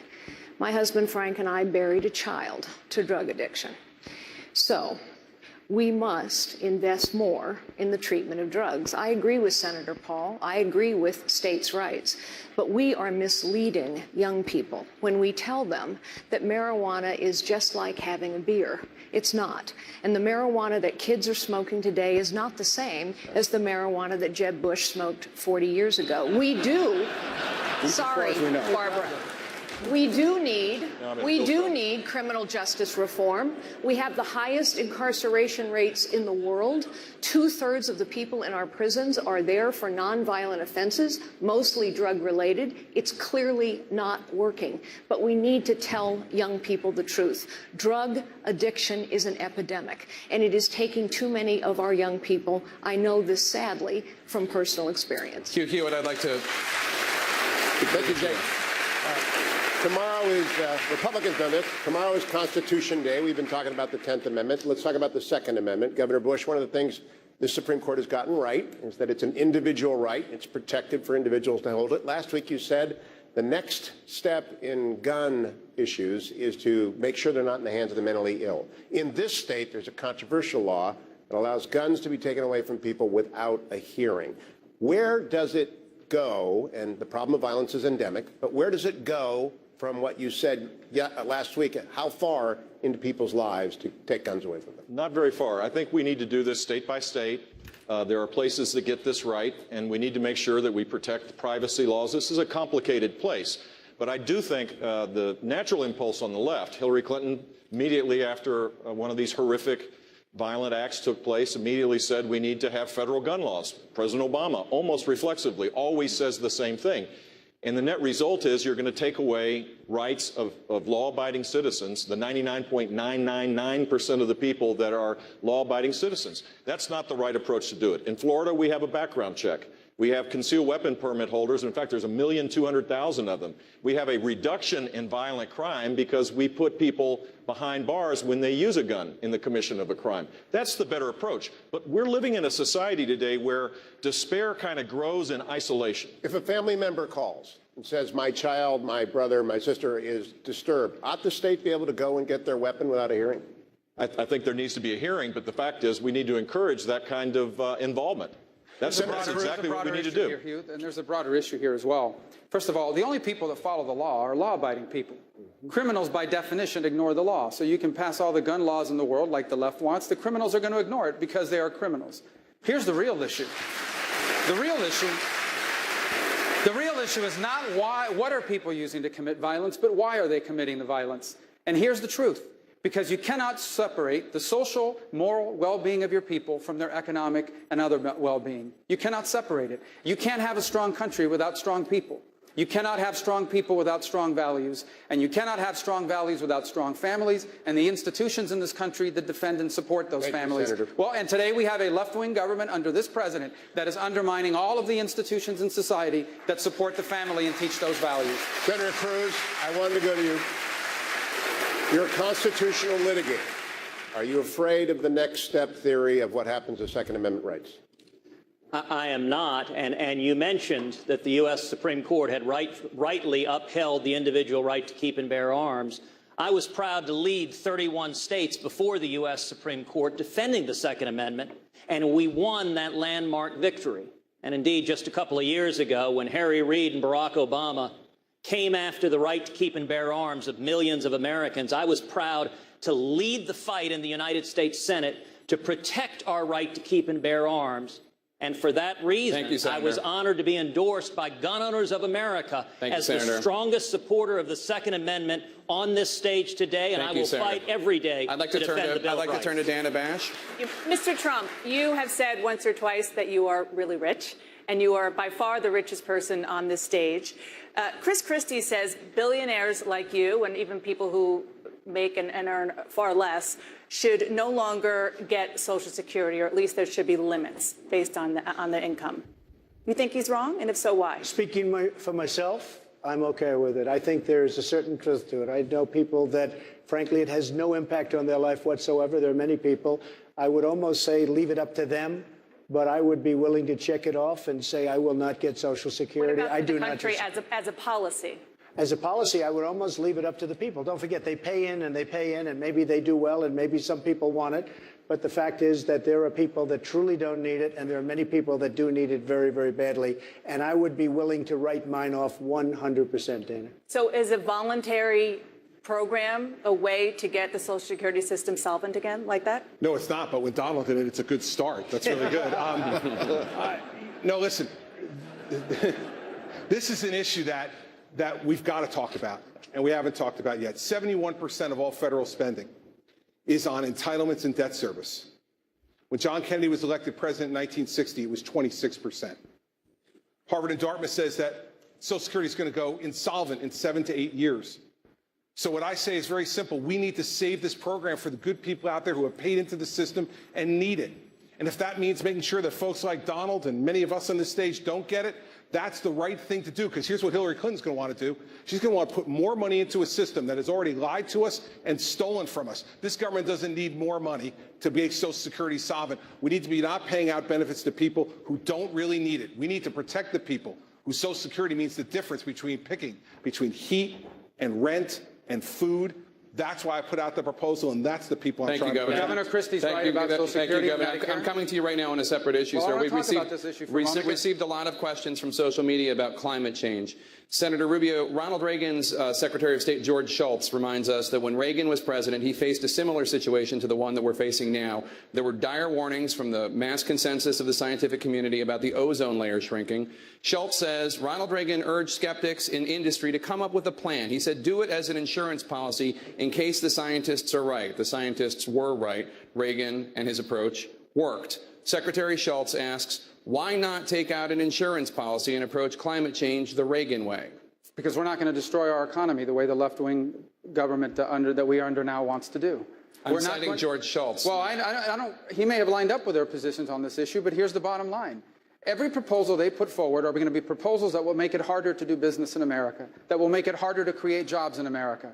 Single parents are already struggling across this country to provide for their families. Maybe a billionaire here in California can afford an increase in their utility rates, but a working family in Tampa, Florida, or anywhere across this country cannot afford it. So we are not going to destroy our economy. We are not going to make America a harder place to create jobs in order to pursue policies that will do absolutely nothing to change our economy, to change our climate, to change our weather, because America is a lot of things. The greatest country in the world, absolutely. But America is not a planet. And we are not even the largest carbon producer anymore. China is. And they're drilling a hole and digging anywhere in the world that they can get a hold of. So the bottom line is, I am not in favor of any policies that make America a harder place for people to live or to work or to raise their families. Governor Christie, you have said that climate change is real and that humans help contribute to it. Without getting into the issue of China versus the United States, which I understand you've talked about before, what do you make of skeptics of climate change, such as Senator Rubio? I don't think Senator Rubio is a skeptic of climate change. I think what Senator Rubio said, I agree with. That, in fact, we don't need this massive government intervention to deal with the problem. Look at what we've done in New Jersey.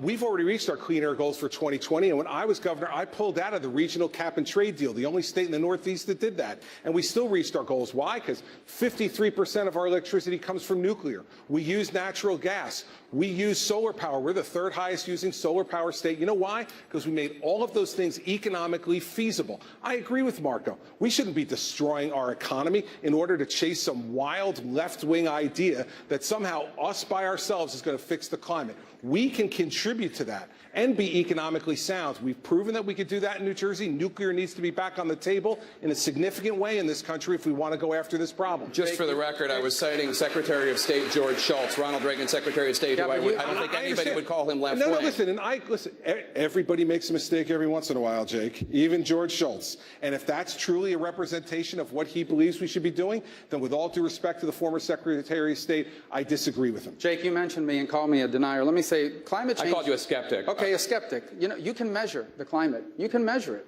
That's not the issue we're discussing. Here's what I'm skeptical of. I'm skeptical of the decisions that the left wants us to make. Because I know the impact those are going to have, and they're all going to be on our economy. They will not do a thing to lower the rise of the sea. They will not do a thing to cure the drought here in California. But what they will do is they will make America a more expensive place to create jobs. And today, with millions of people watching this broadcast that are struggling paycheck to paycheck, that do not know how they're going to pay their bills at the end of this month, I am not in favor of anything that is going to make it harder for them to raise their family. And Thank you, Senator. I want to go to another question right now. I want to go to another question. Jake, a lot of those people, though, and I'm going to echo what Senator Rubio just said. This is an issue where we're talking about in my state, it's thousands of manufacturing jobs. Thousands of manufacturing jobs for a rule the Obama administration, as EPA has said, will have a marginal impact on climate change. So we're going to put thousands and thousands of jobs in my state. I think it's something like 30,000 in Ohio, other states across this country. We're going to put people, manufacturing jobs, the kind of jobs that are far greater than minimum wage. This administration is willing to put at risk for something its own EPA says is marginal. Thank you, Governor. This is what's Thank you, Governor. I'm turning to another issue right now. I'm turning to another issue right now, Senator Cruz. Well, I think we've heard from several this evening. A backlash against vaccines was blamed for a measles outbreak here in California. Dr. Carson, Donald Trump has publicly and repeatedly linked vaccines, childhood vaccines, to autism, which, as you know, the medical community adamantly disputes. You're a pediatric neurosurgeon. Should Mr. Trump stop saying this? Well, let me put it this way.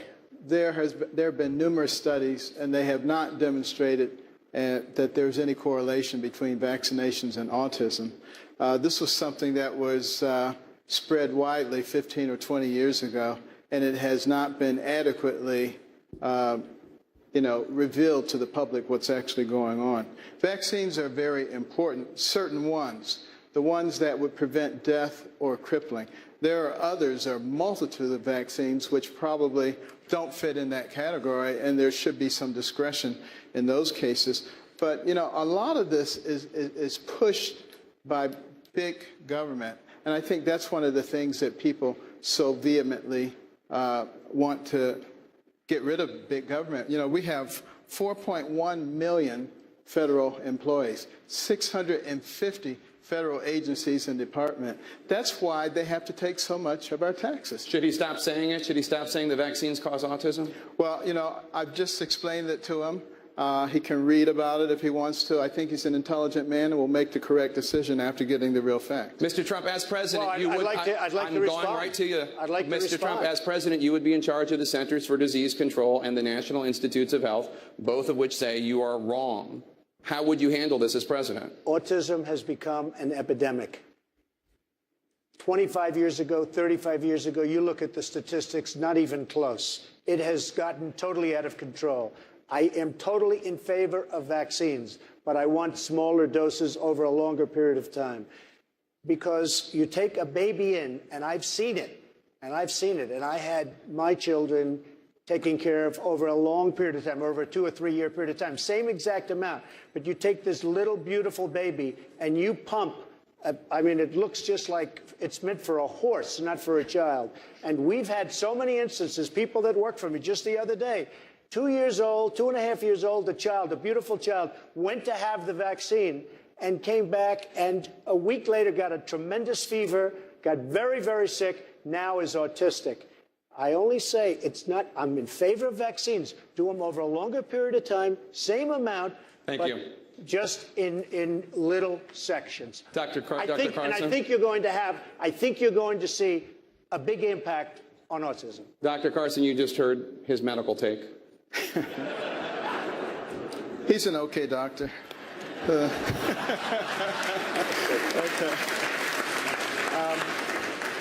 But, you know, the fact of the matter is, we have extremely well-documented proof that there's no autism associated with vaccinations. But it is true that we are probably giving way too many in too short a period of time. And a lot of pediatricians now recognize that, and I think are cutting down on the number and the proximity in which those are done. And I that's think all I'm saying, Jake. That's all I'm saying. Dr. Paul, I'd like to bring you in. A second opinion. One of the greatest medical discoveries of all time were the vaccines, particularly for smallpox. And if you want to read a story, it's called The Speckled Monster. It's an amazing story. It was all done voluntarily, but people came in by the droves. George Washington wouldn't let his wife visit until she got vaccinated. So I'm all for vaccines, but I'm also for freedom. I'm also a little concerned about how they're bunched up. My kids had all of their vaccines, and even if the science doesn't say bunching them up's a problem, I ought to have the right to spread my vaccines out a little bit at the very least. All right, thank you so much. Coming up, Jake. I'm sorry, Governor Huckabee, please. I think we need to remember that there are maybe some controversies about autism, but there's no controversy about the things that are really driving the medical costs in this country. And I would really believe that the next president ought to declare a war on cancer, heart disease, diabetes, and Alzheimer's, because those are the four things that are causing the greatest level of cost. John Kennedy said we'll go to the moon in a decade and bring a man back, and we did it. I grew up in the 50s. I remember the polio vaccine. We saved billions of dollars since that time because we haven't had to treat for polio. Why doesn't this country focus on cures rather than treatment? Why don't we put a definitive focus scientifically on finding the cure for cancer, for heart disease, for diabetes, and for Alzheimer's, a disease alone that will cost us $1.1 trillion by the year 2050. Thank you, Governor. We change the economy and the country. We have to take another quick break. Coming up, Ronald Reagan looming large over this debate. So how Reagan-esque exactly are these Republicans? We will find out next.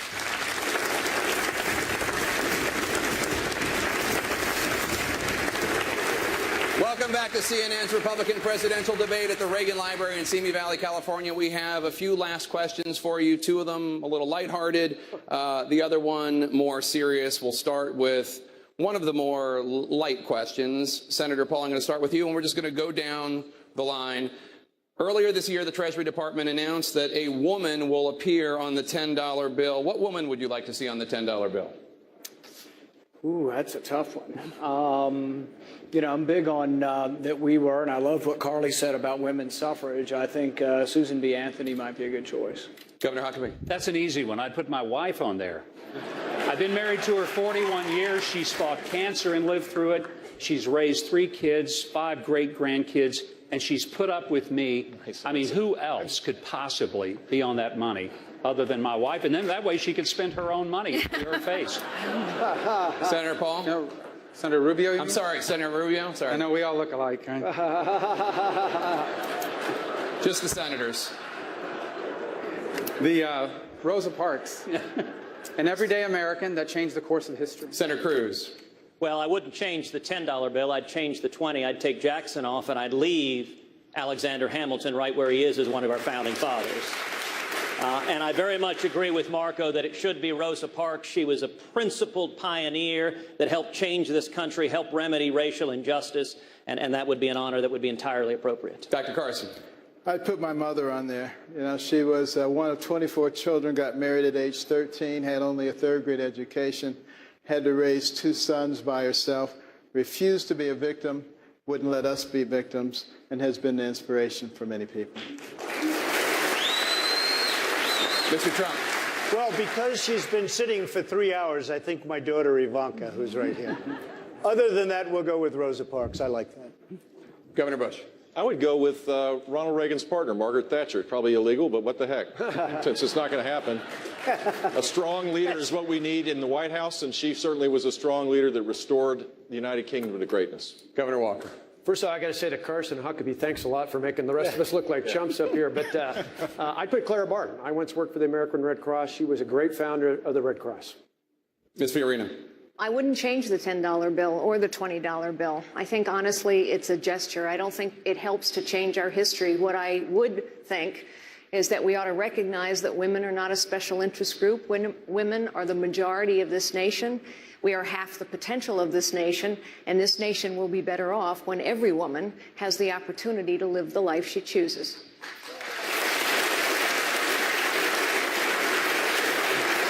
Governor Kasich. Was probably not maybe legal, but I would pick Mother Teresa, the lady that I had a chance to meet, a woman who lived a life so much bigger than her own, an inspiration to everyone when we think about our responsibility to love our neighbor as we love ourselves. Governor Christie. I think the Adams family has been shorted in the currency business. Our country wouldn't be here without John Adams, and he would not have been able to do it without Abigail Adams. So I put Abigail Adams on the bill. All right. Some good entries if anybody at the Mint was listening. Here's the next lighthearted question. You all know that the United States Secret Service uses code names for the president and his family. Ronald Reagan's code name, for example, was Rawhide, an homage to his performances in Westerns. Nancy Reagan's was Rainbow. You don't have to come up with the one for your spouse, but what would you want, Governor Christie, I'll start with you, your Secret Service code name to be?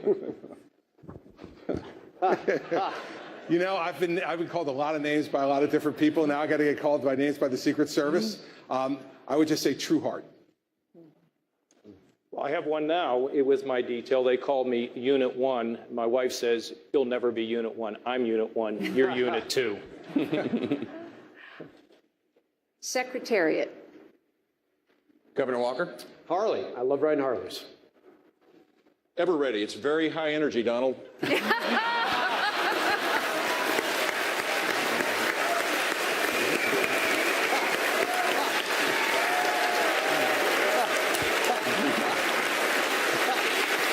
Mr. Trump. Humble. That's a good one. Dr. Carson. One nation. Senator Cruz. You know, as a Cuban, I might go with Cohiba. And I'll tell you, I'd go for Heidi, Angel, because she is my angel. Senator Rubio. Well, there's some people in Florida upset at me over a joke I made about Florida State, but what the heck? I want my code name to be Gator. Governor Huckabee. I'd go with Duck Hunter. Senator Paul. Justice never sleeps. That's a mouthful, but okay.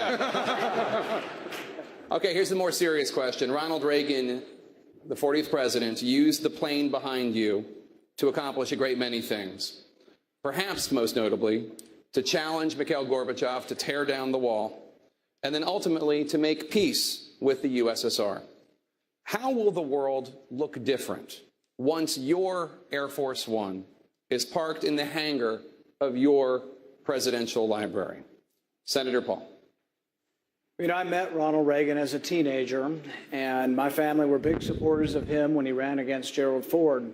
It was a big deal because he was the grassroots running against the establishment.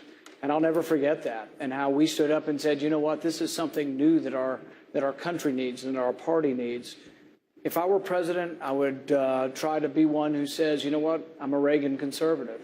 I'm someone who believes in peace through strength, and I would try to lead the country in that way, knowing that our goal is peace and that war is the last resort, not the first resort, and that when we go to war in a constitutional way, which means that we have to vote on it, that war is initiated by Congress, not by the president, and that we go to war reluctantly. But then when we go to war, we don't fight with one arm tied behind our back. We fight all out to win, but then we come home.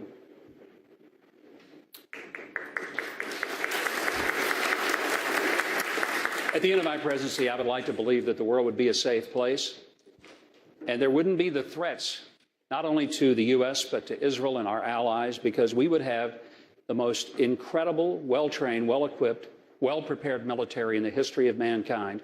and they would know that a commander-in-chief would never send them to a mission without all the resources necessary. But people wouldn't bully us anymore because they would know that that would be an invitation to their destruction.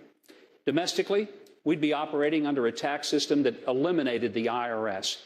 People wouldn't be punished for their work and for what they produced. And life would be really deemed precious. Abortion would be no more. It would be as much of a scourge in our past as slavery is.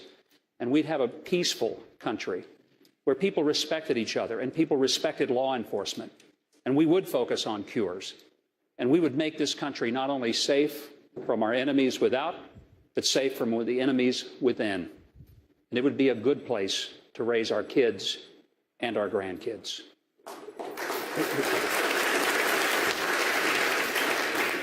One of the things that made Ronald Reagan a great president is that he understood that America was a unique nation, unlike any other that had existed throughout human history.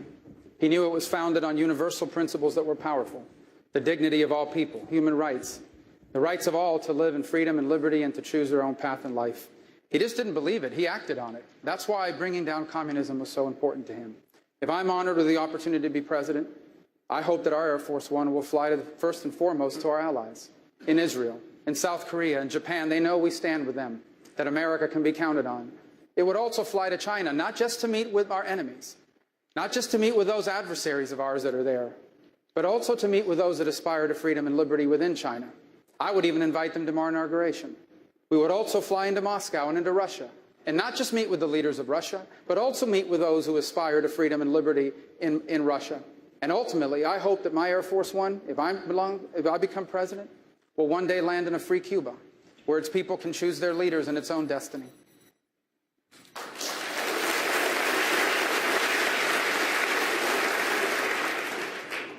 Ronald Reagan believed in America. If I'm elected president, our friends and allies across the globe will know that we stand with them. The bust of Winston Churchill will be back in the Oval Office, and the American embassy in Israel will be in Jerusalem. Enemies across this world will know the United States is not to be trifled with. ISIS will be defeated. We will have a president willing to utter the words radical Islamic terrorism, and the Ayatollah Khamenei will understand that he will never, ever, ever acquire nuclear weapons. Here at home, we'll reignite the promise of America. Young people coming out of school with student loans up to their eyeballs will find, instead of no jobs, 2, 3, 4, 5 job opportunities. How will that happen? Through tax reform. We'll pass a simple flat tax and abolish the IRS. And through regulatory reform, we will repeal every word of Obamacare.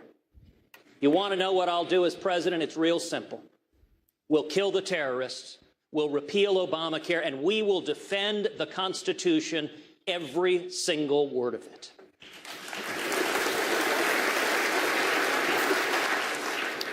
Well, you know, I was a radical Democrat before I started listening to Ronald Reagan. And he didn't sound like what they said Republicans were. He sounded logical. And I hope that I sound logical also. Because when I look at what's going on with the United States of America, I see a lot of things that are not logical. I see us allowing people to divide us when, in fact, our strength is in our unity.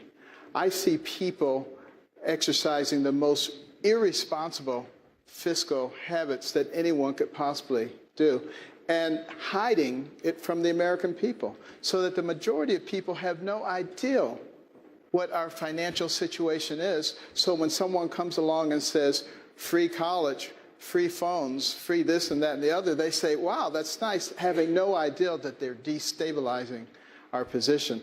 And I think also that Ronald Reagan was a master at understanding that a pinnacle nation has to be a nation that leads. If we learn to lead in the Middle East right now, a coalition will form behind us, but they will never do it if we just sit there and talk about it. Real leadership is what I would hopefully bring to America.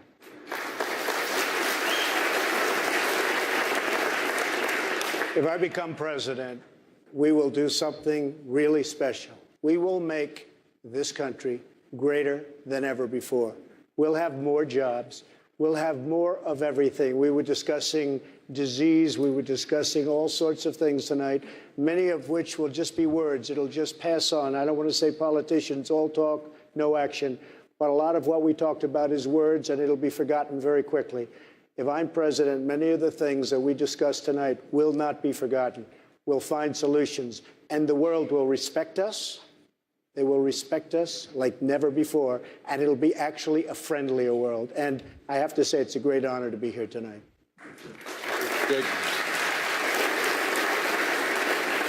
6 million more people are living in poverty than the day that Barack Obama got elected president. 6 million more people. The middle class has had declining income. Workforce participation rates are lower than they were in 1977. For the first time in modern history, more businesses are failing than are being created.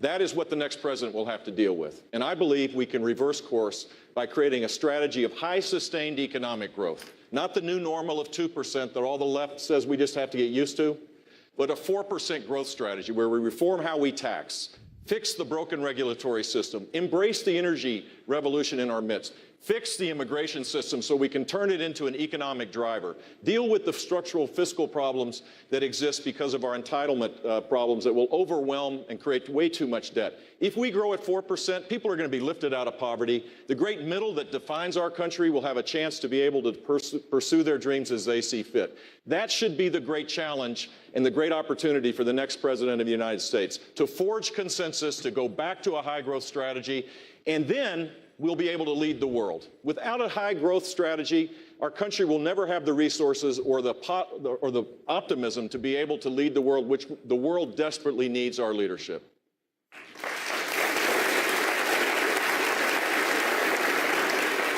Well, I turned 13 years old 2 days before Ronald Reagan was first elected. A lot of people forget this, but just a few days before that election, 1980, he was behind in the polls. But I think what changed things was people in America realized they didn't want to hear what was bad about America. They wanted to know how it was going to be better. Ronald Reagan wasn't just a conservative Republican. He was an eternal optimist in the American people. And I am too. So here's what I think will make America better. We need to live in a world where our children are free from the threats of radical Islamic terrorism. We need to live in an America where we have an economy where everyone can live their piece of the American dream, no matter what that dream is. And we need to live in an America where we have a federal government that's not too big to fail, but ultimately small enough to succeed, where we send powers back to the states and back to the people. That's what I did in Wisconsin. When we took on the big government union bosses, the big government special interests, many of whom came in from Washington to spend millions of dollars to try and take me out because we stood up to them. We didn't back down in any of those instances. If you give me the chance as your next president, I won't back down any day, any way, anyhow. I'll fight and win for you and your families every single day I'm in office.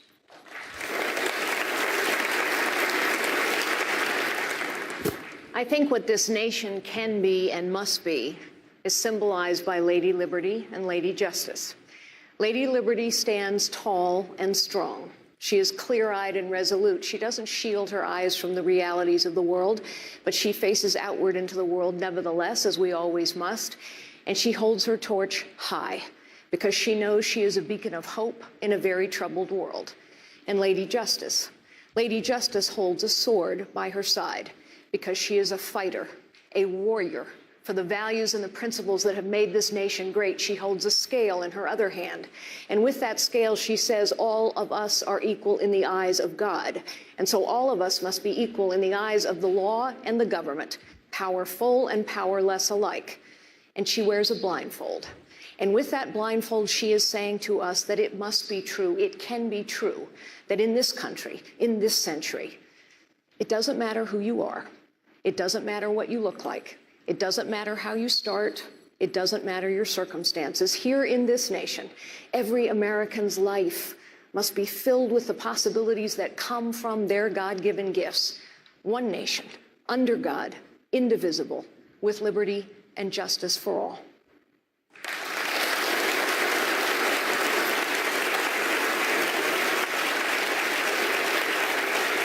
Well, as president, I will make this a nation that will solve problems. And how?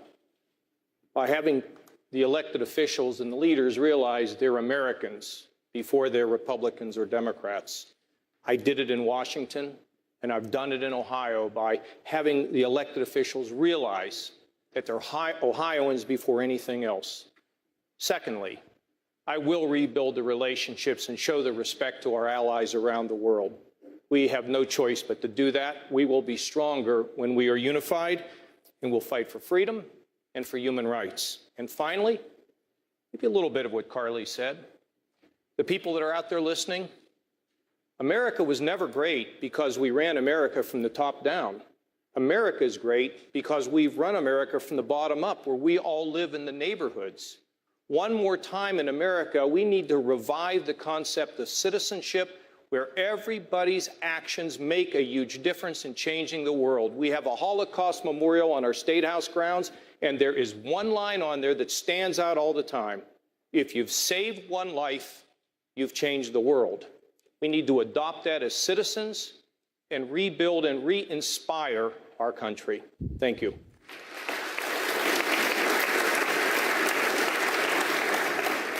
I turned 18 in 1980, and my first vote was for Ronald Reagan. Boy, am I glad I did it. And I think the country is too.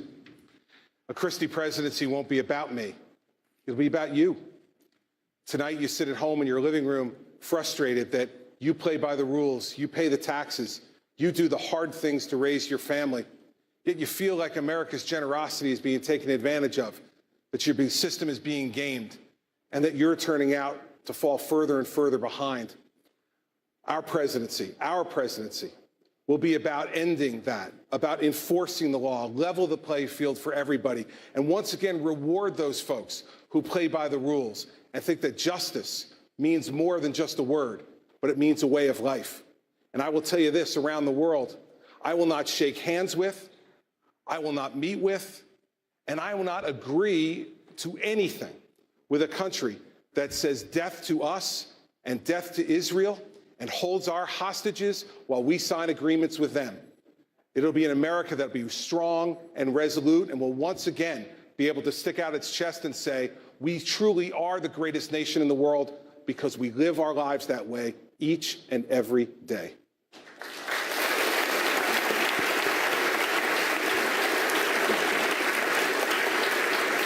That concludes this Republican presidential debate. On behalf of everyone here at CNN, we want to thank the candidates, the Reagan Library, and the Republican National Committee. Thank you also to Hugh Hewitt and Dana Bash. The next presidential debate will also be right here on CNN among the Democratic candidates who will face off for the first time on October the 13th. That debate, a partnership with Facebook, will be moderated by my colleague, Anderson. And Anderson picks up our coverage of tonight's debate right now. Before I throw to Anderson, let's have one final round of applause for the candidates. Anderson.